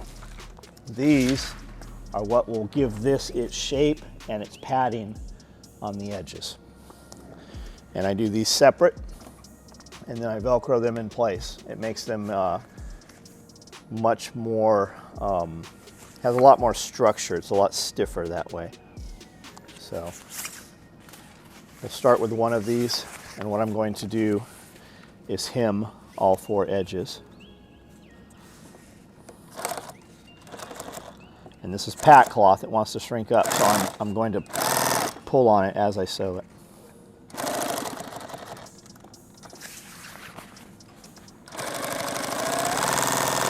This was always on the market as $420, and now all you see it as is $400. I don't know why they changed it.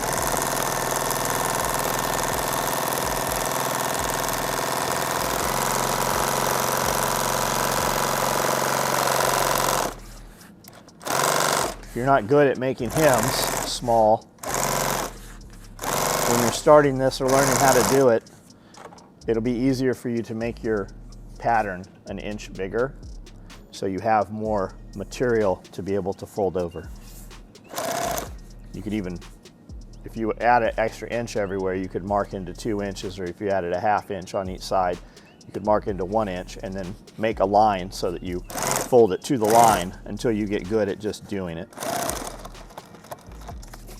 And this is something you're gonna, if you're just, this is a very expensive hobby to get into if you're trying to build one bag, right? If you're like, there's no way I'm paying that guy $500 for that bag. Well, you don't have to. You can go buy a rifle case for $100, so that makes it even crazier. You're gonna be $1,200 for the machine. You're gonna be $35, $40 for each cone of thread. You're gonna need bobbins for each color. You're gonna need 2 bobbins for each color. You're gonna need some scissors, some tools. Like, you're gonna be in this for a couple grand to build this bag to save yourself $500.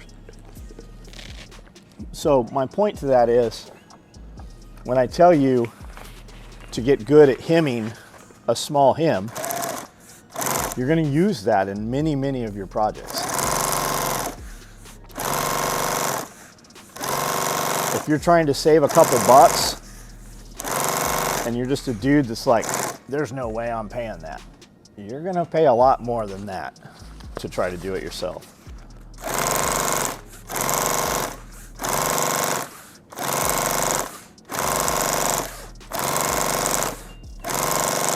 And the truth is,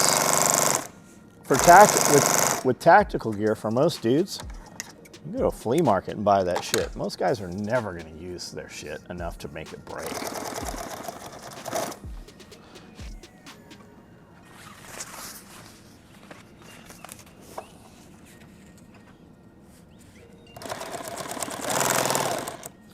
Something happened. I don't know what happened.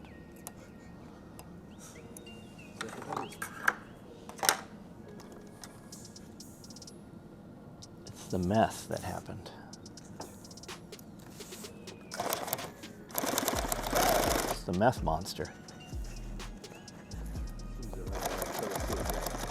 It's the Mexican Americans. Does this. Which one's worse, California or Tennessee for men? I don't know, because like I say, it wasn't in California, but the population's so high. Like we didn't have, like they have TNB here, Tennessee booty. Whereas you have a normal chick up top, and then she's like 4 or 5 people's worth of ass on the bottom. Like you never saw that in California. And I now believe that it was probably there, but I'm in a town with 1 million people, you know, at all times. Whereas here I have 6,000 in the entire county, and the entire county runs, you know, fucking 100 miles. So I don't know.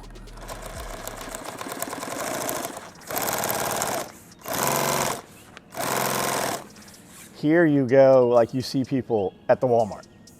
I was never at a fucking Walmart in San Diego because they had, like, you know, real stores. Whereas here, Walmart came in and put all the real stores out of business.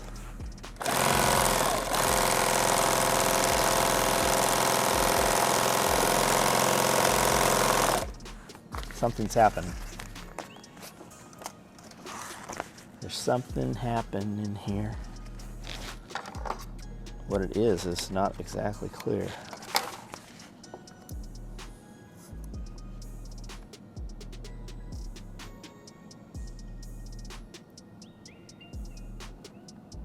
I can't find the hole.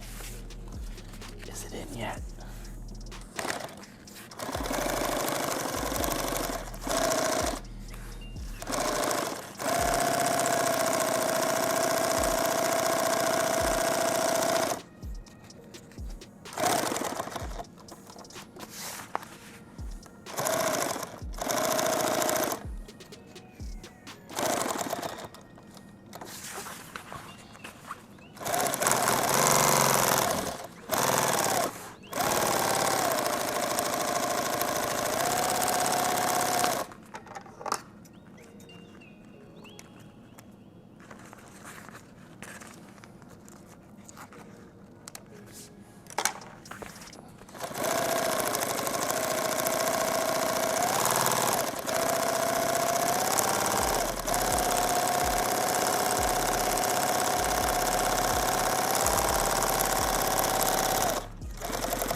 All right, we got some distance to deal with here, so I'm gonna put Velcro on here. I'm gonna make a line as to where the center of this is.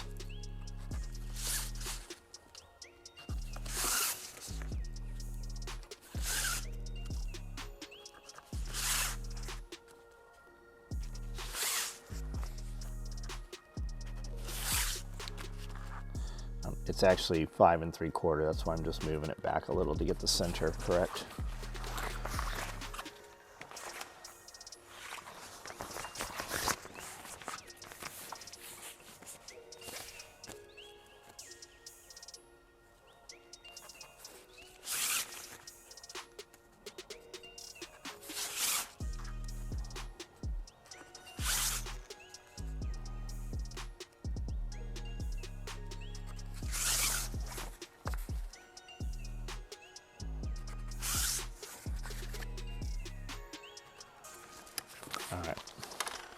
Now again, because it's long and it's slick, we're going to find the centers on these because that's where we're going to start putting this Velcro at.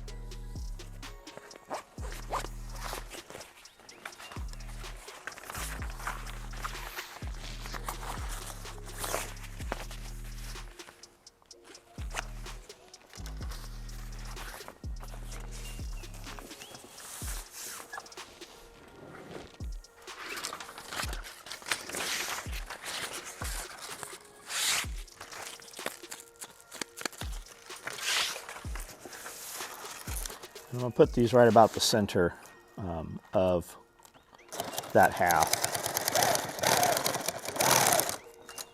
Just tack that there. That'll hold that in center, this half. And we're going to run with this.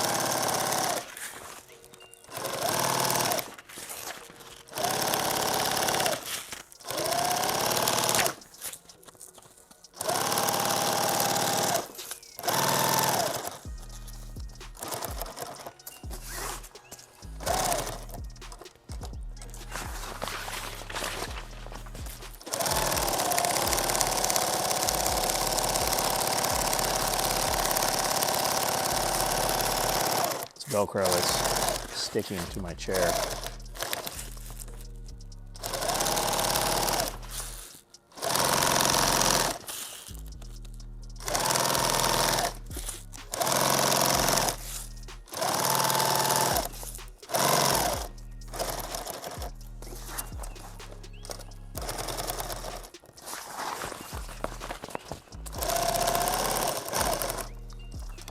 I ran out of thread.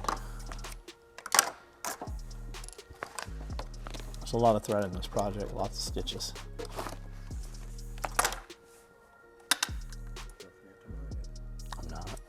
I am not going to forget to mark it.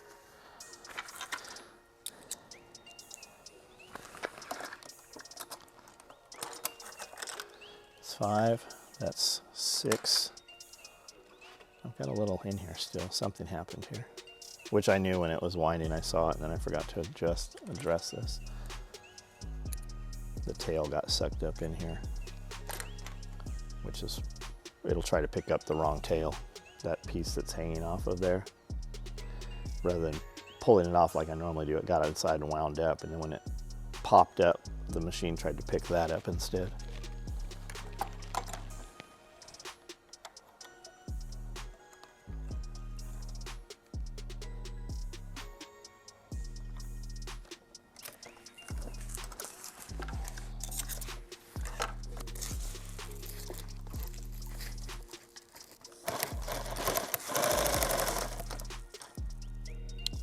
Doing it again. Let's get that out of there. All right.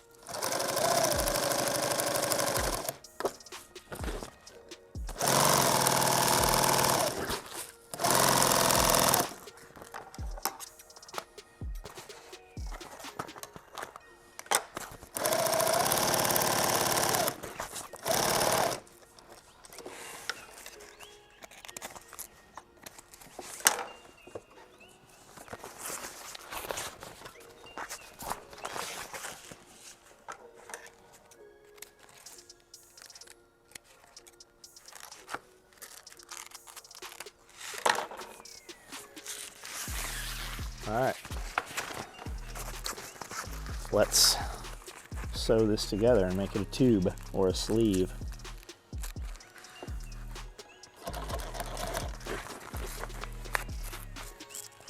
We're going to sew these a couple inches at a time.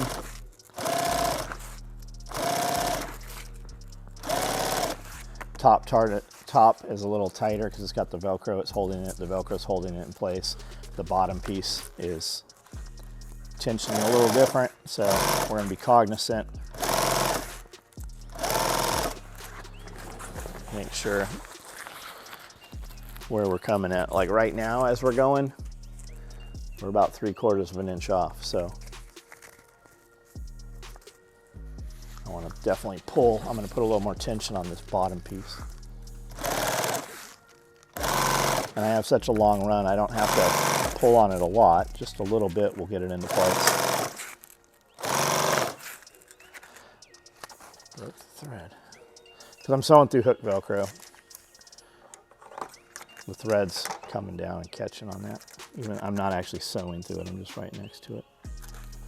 That or something else happened. If it wasn't that, then it's something different.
Edge to edge, there we go.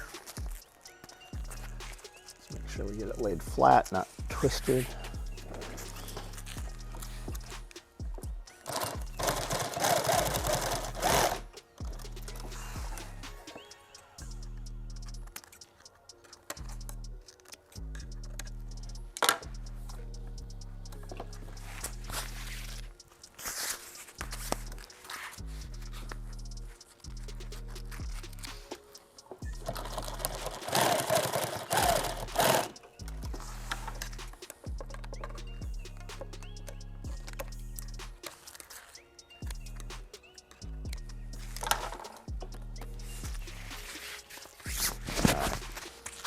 I'm going to sew through this a little bit.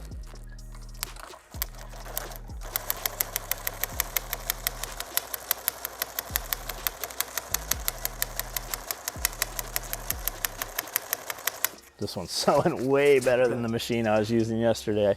I keep waiting for it to break the thread. Sewing through hook Velcro, a lot of machines, when the hook's on the top, it'll take your thread, which is 3 strands, and it will cut one of the strands. I cannot believe how well that's doing that.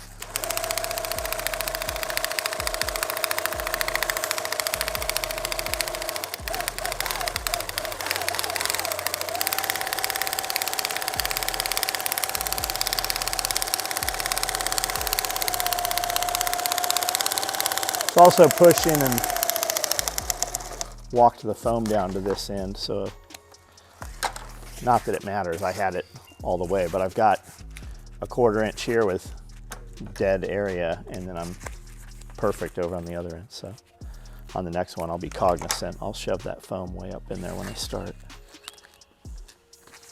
But it will, like long run stuff like that, like on the padded war belt, I'll start with a piece of foam that's 2 inches too short, have it in the end, and as I sew it, it will actually stretch the foam. It'll push it down in there. I always second guess myself when I look at that pattern set. I'm like, how is it possible that this belt is 36 inches edge to edge, but the foam I'm putting inside here is 34? So I'll cut it at 36, then I'll end up chopping 2 inches off. I'm like, oh, that's right. All right, so there's that. Let's build one more of these.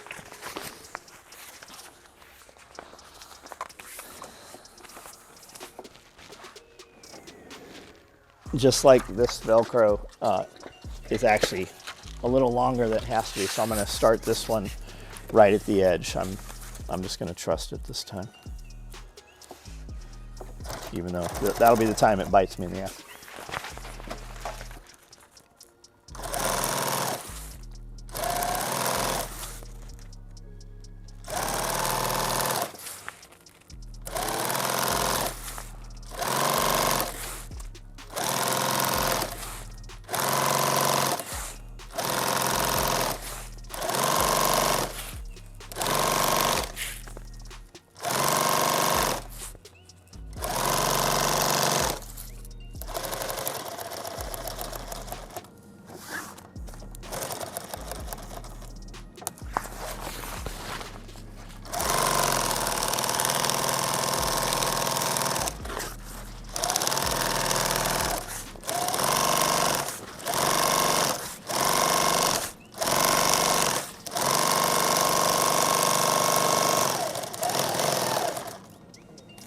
Out? Yeah, out of thread, that's what I thought. 6, 7 bobbins of thread.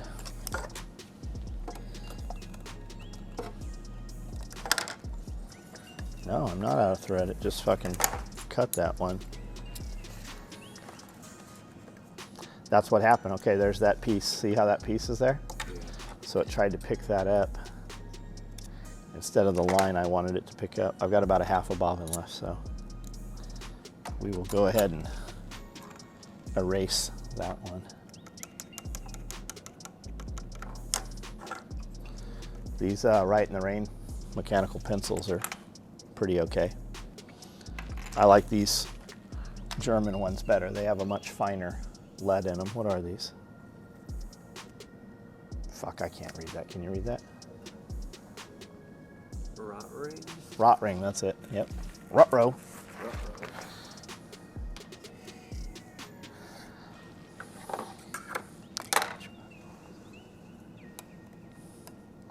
It's your butthole, isn't it? Rot ring.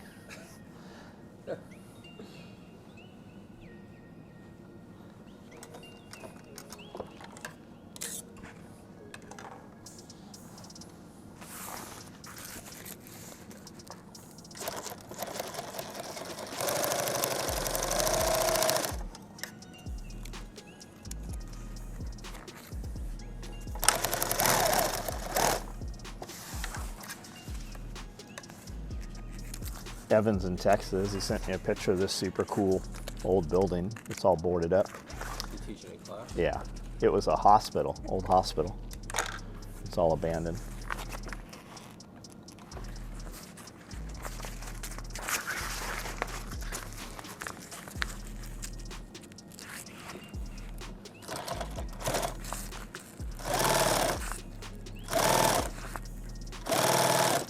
Man, this shit is really grabbing this chair. It wasn't doing it yesterday when I built these either. That other chair just must have a different finish on it.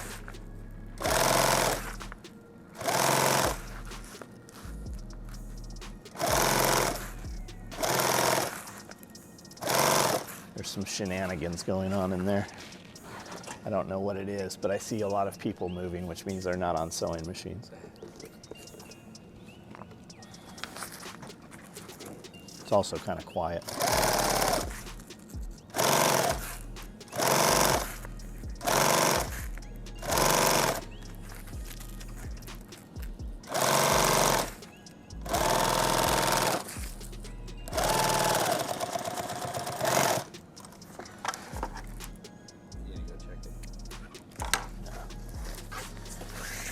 No, I want to get this done.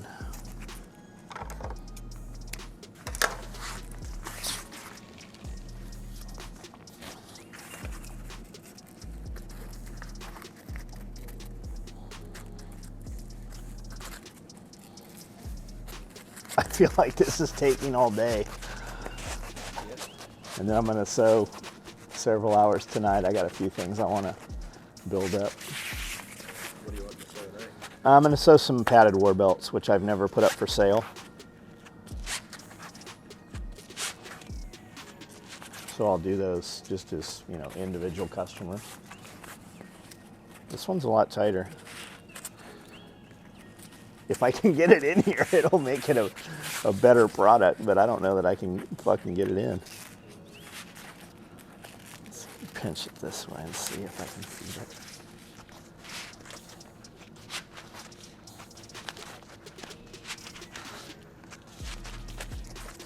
It sucks when you get it most of the way and it won't fucking go. And I sewed them the same. It's gonna be that this needs a little tuning.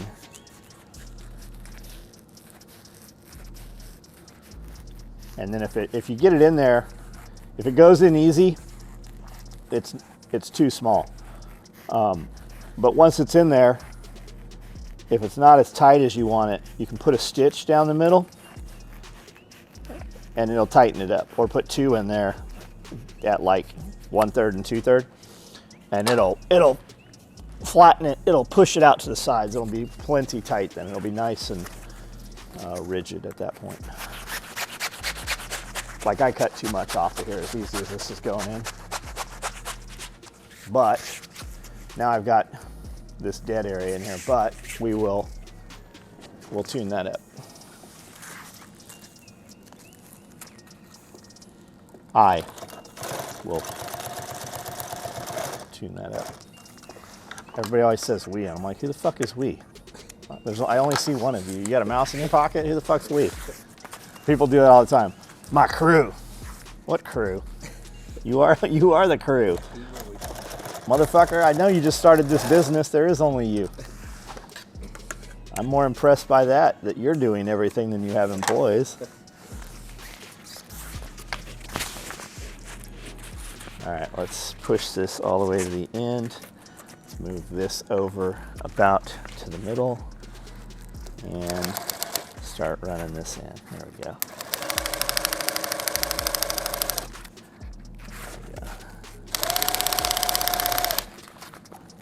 It's gonna be the best. Believe it. Everybody tells me. Your Trump impression before. I don't have one, man. Lewis's Trump is so good. I actually don't miss Lewis being at SHOT Show. I don't miss his production or capacity. I miss his Trump impression. Yeah, Like that's pretty much that's the only reason he has a job here is because his Trump impression.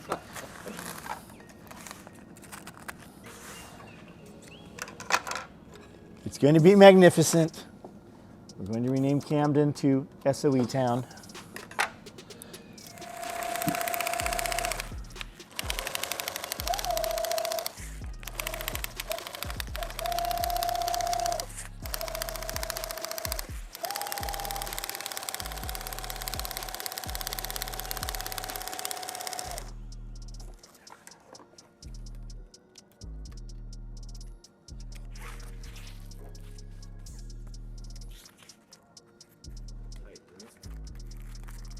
Did.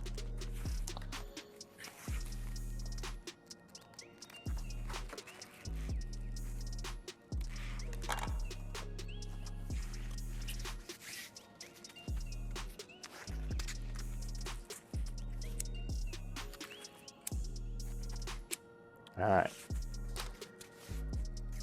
Now, I really can't do this on this table. Can we come over here? We still have all of these pieces we have to assemble into something. You'll see in a minute, but these I call these zipper lips, the part that the zippers go onto.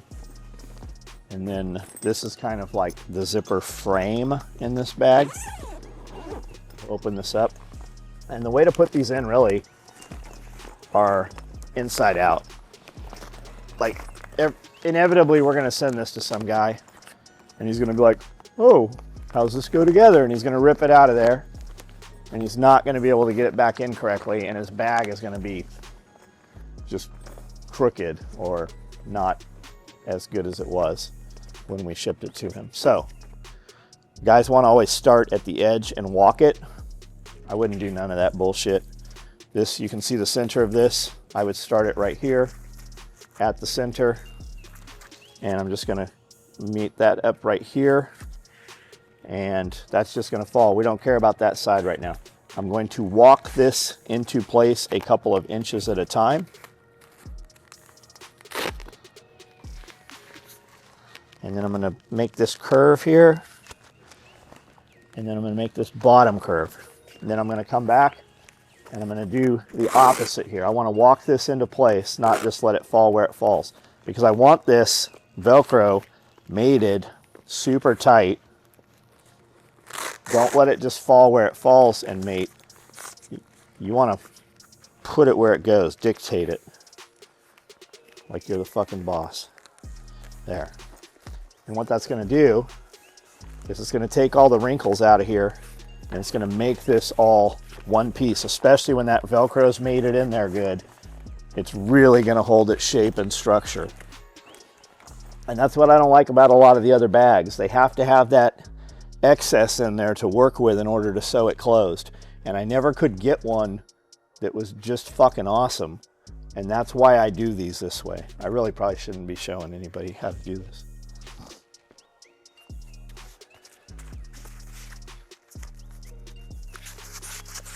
All right. Where is the center here? Here we go.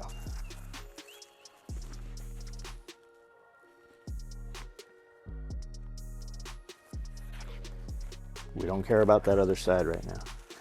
We only care about this side that we're working.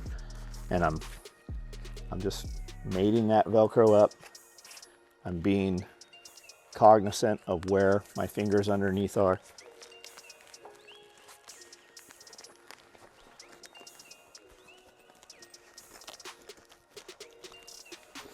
Now we're gonna come back. This is just kind of on there free. It's not really made full contact.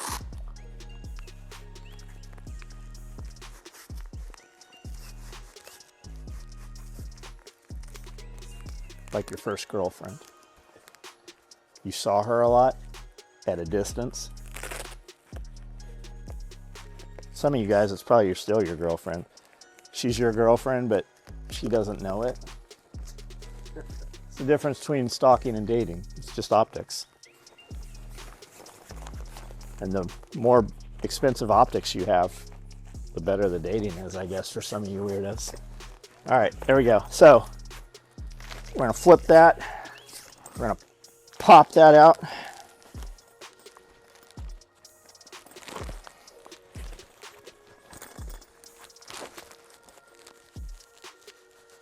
See where I missed that corner?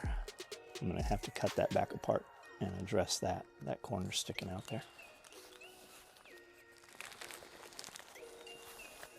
That'd be terrible. It'd be like being born with part of your butthole outside. I think I saw that on the internet once. All right. Isaac's butthole's on the outside? Were you just looking, or did he just volunteer that for you? All right, now, look how proper that is. There's foam where there should be foam. It's nice and tight and padded and secure and safe. There. We're still not done. We're still not done. And you could fancy this up. You could totally expensify this. You could put a nice bellowed pocket here and a nice pocket here. Like we could easily make this motherfucker 3 times as big. It's already gonna be fucking heavy when you put 2 rifles in this. So now we have the shoulder strap. That's why none of my shit ever has shoulder straps. By the time I'm done, I'm like, I've been sewing this all day. I'm so dehydrated. I'm gonna have to go get an IV. We'll build the centerpiece here, which there are quite a few pieces to that I am missing. Here we go. So the centerpiece, the divider, the sleeve, has these 4 big ass pieces of Velcro, these 2 pieces of Velcro, and these 2 pieces of material and that piece of foam. So I'm sure you guys are aware of what all those pieces are. We will start with Velcro. Let's put some Velcro on this thing. And we will go from here. I've got my centers, horizontal and vertical. What is that, my X and Y axis? But I'm a special kind of CNC machine. I work on 6 planes.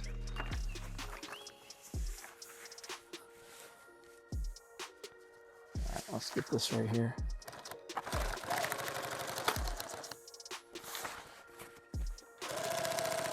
If anybody wants this as their ringtone, let me know for $6.95.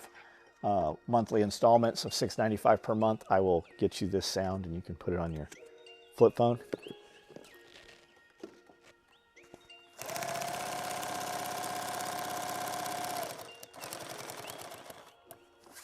something has happened here. This is long. I don't know how I've done this. I wonder if he used the pattern for the short bag. Surely not, there's no way. It's too long for the short bag.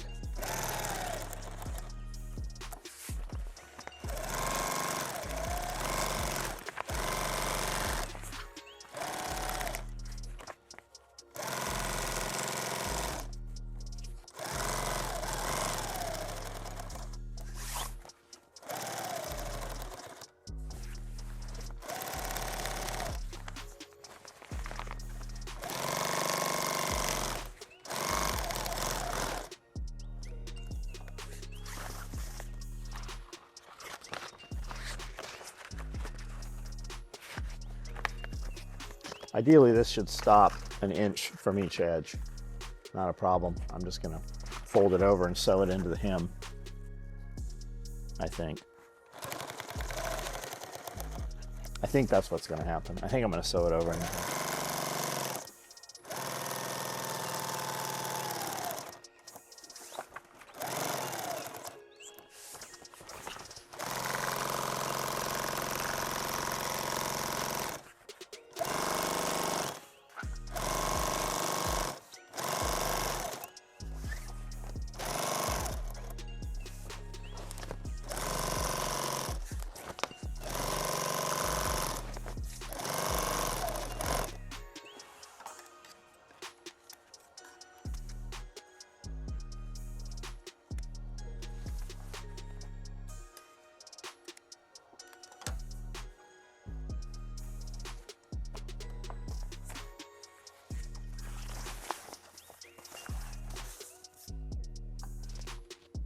This.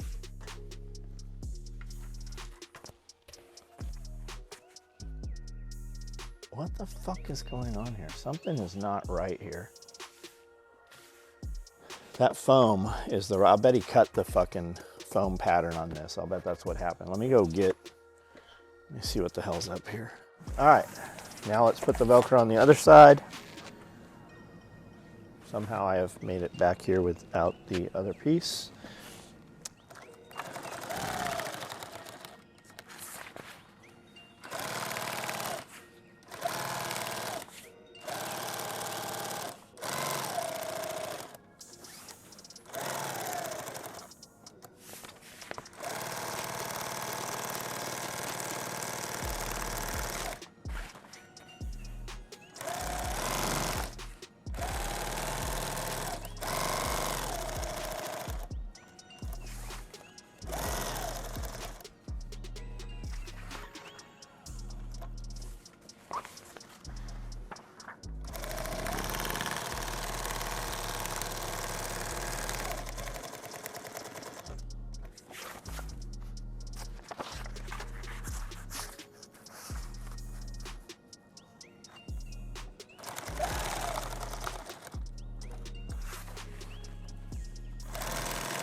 Man, I forgot to cut that tail on that fucking bobbin there, and it's wound back up in there. It's gonna do that same thing. All right. Now, we're gonna hem 3 sides of this.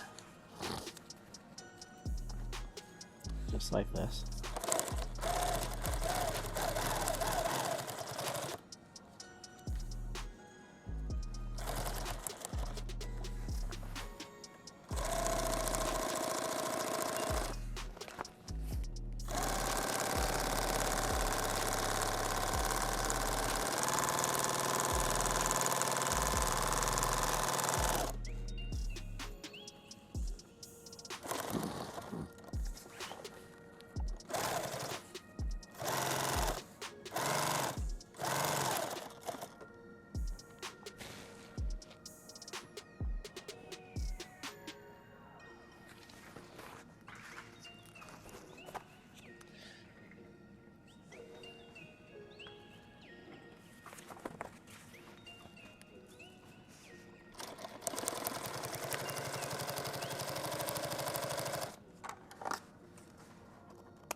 I don't want that snagging that big ass piece of the hook Velcro down there.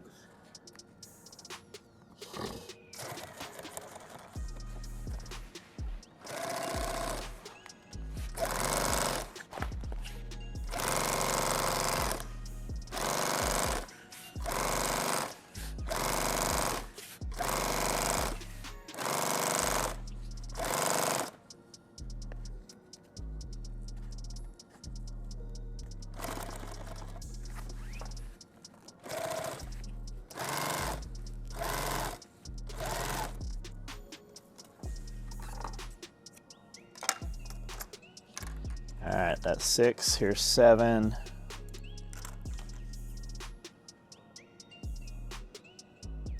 Where's that at? There it is. See if we can get that, head this off, get that out of there without slicing into my thumb. That's the worst when you cut yourself and you're sewing, because you get blood all over it. You're not worried about cutting yourself. You're worried about the blood all over the material. Like coyote or Yeah, coyote or multicam. Yeah, multicam, when it dries, it'll just look, brown.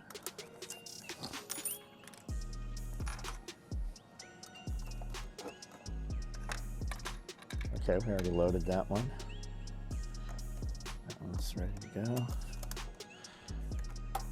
This one here. Got a few loops on this long tail. Through one of the side holes in the wagon wheel.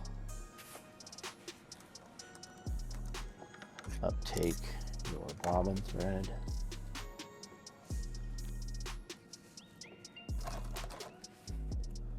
Hold on to this.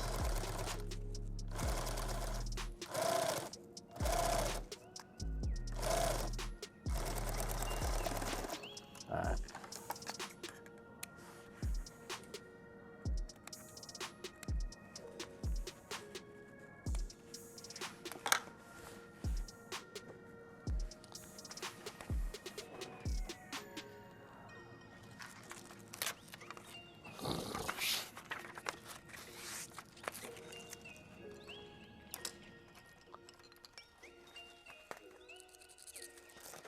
Shit, this goes away.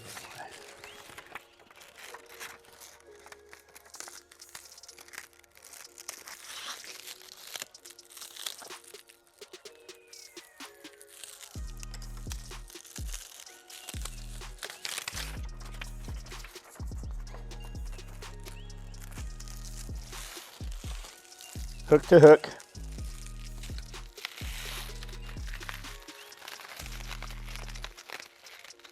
There we go. Start right here on the center.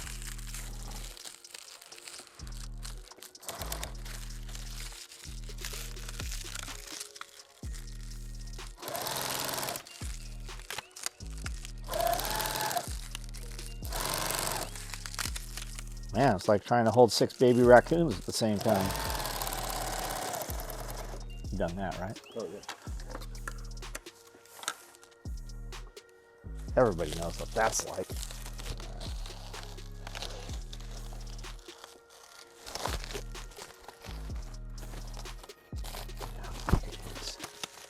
We'll fight it from this side.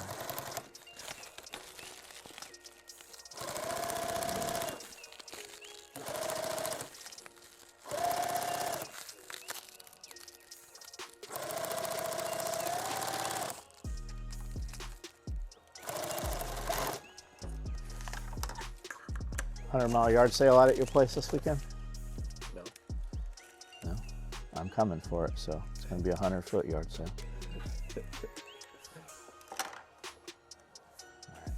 There. That's up in there. It's going to fold back. That's going to be the piece that Velcros the sleeve, the page in. I'm going to take the mirror of that right here and I'm going to sew that back to back.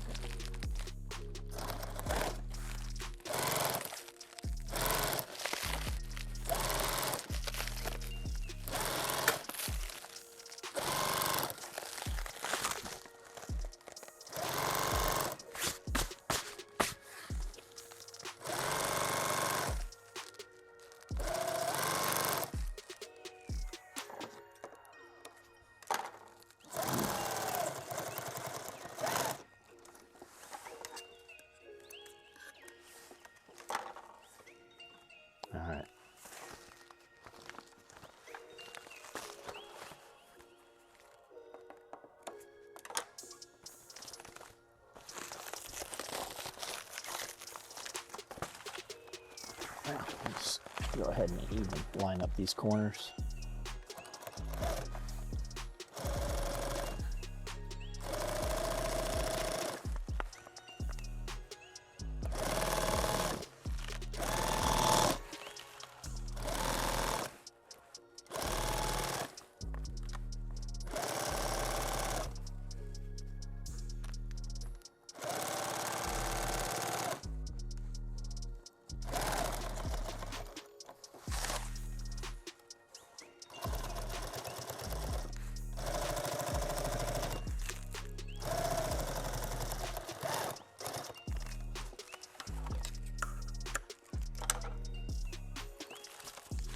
Okay, I left it open on this end.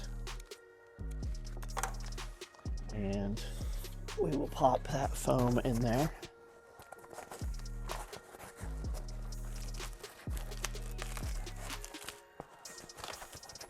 Maybe.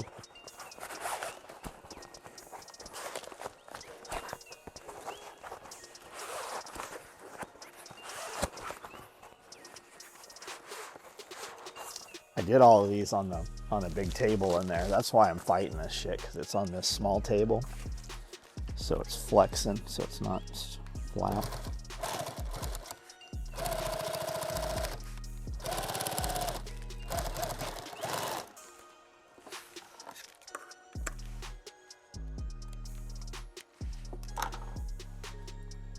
All right.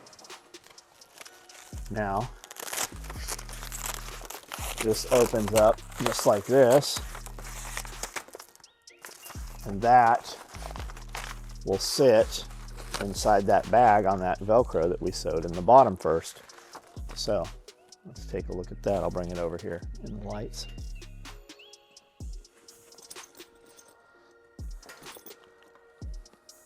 I saw this though.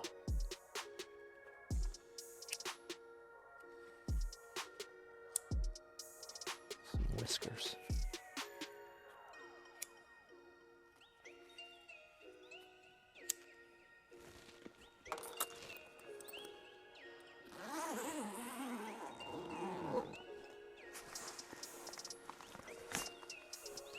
Now it should all probably make more sense now that it's all laid out. You can see all the strips in there. Everybody's in place. I've got a center mark here and right there.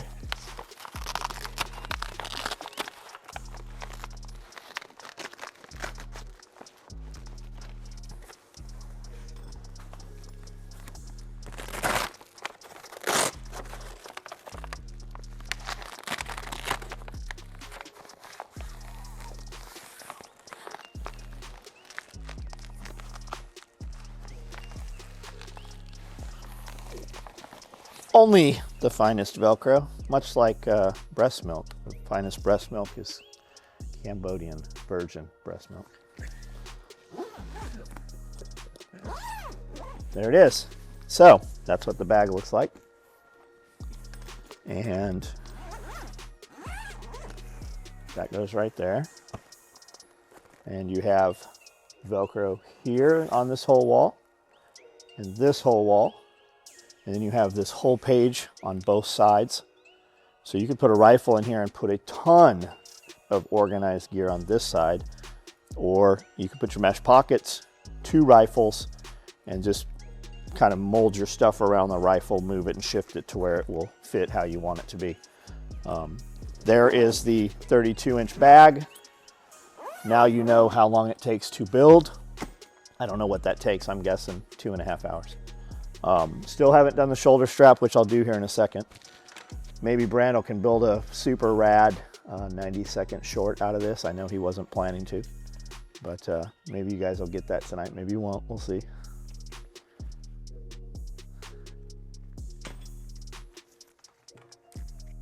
That'd be a good reply to that guy.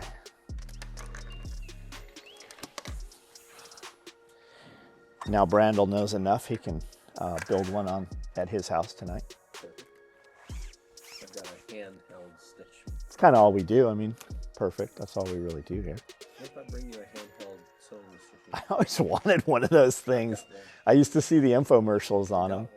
It would do this for, I don't know, a little while. It wouldn't do a lot of what we do, but it'd do like 2 layers of Cordura probably.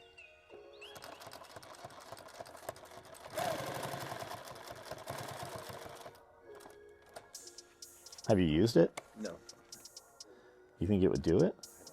I don't know. You got it in the box? Don't know. I'm gonna bring back the bedazzler. Huh? It's basically a stud. Yeah. I thought they glued on. I thought the bedazzler glued them I on. think it's just studs, and you push it down, and it has a concave piece on the bottom, and it bends them in for you. Is that what it is? I have that. It's called a kick press. If you get really good at it, or you build your market really big, then you get air automated or hydraulic ones. They have some electric ones that are really good too. You can get one for $4 grand. You need 1 die, you're gonna need 4, so you're gonna need 4 of those, so 16 grand. And that's before you do the dies. That's just the tools, just the machine.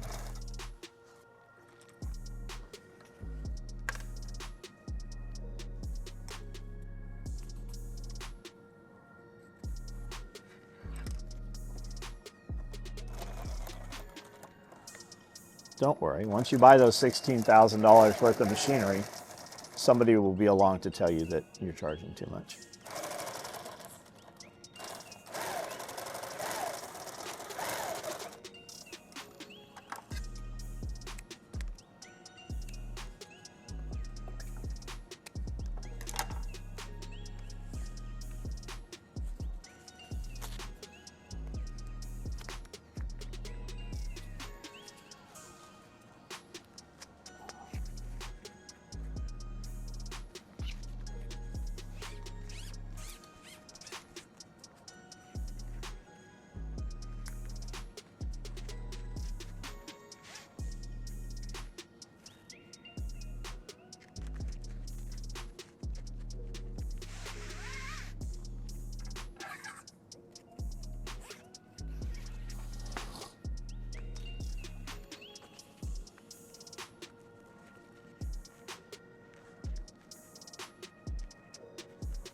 Do you know why I make these tubes?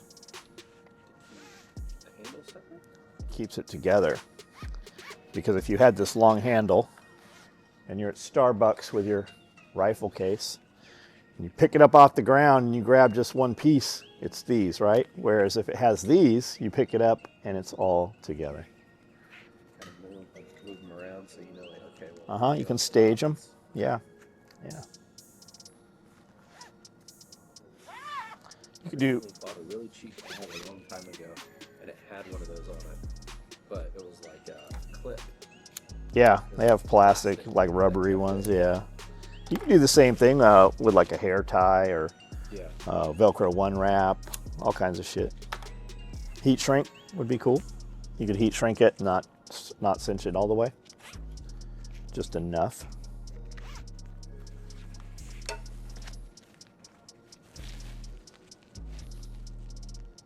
Something's askew here. I don't know what happened. I've never made that before.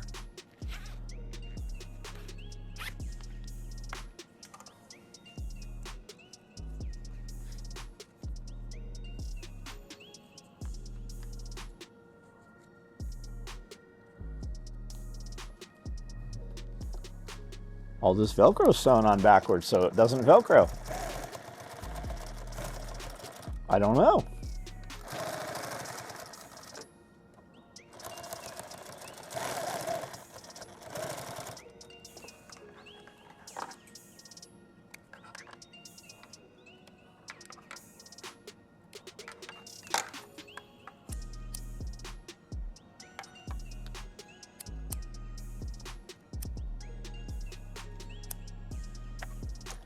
All right.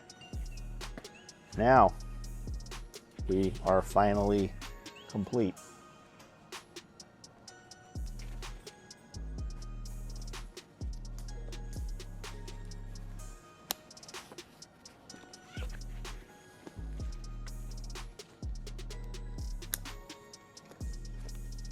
There. And because it's catty corner, it doesn't shift doesn't do anything weird. There we go. All right. And now, epic B-roll.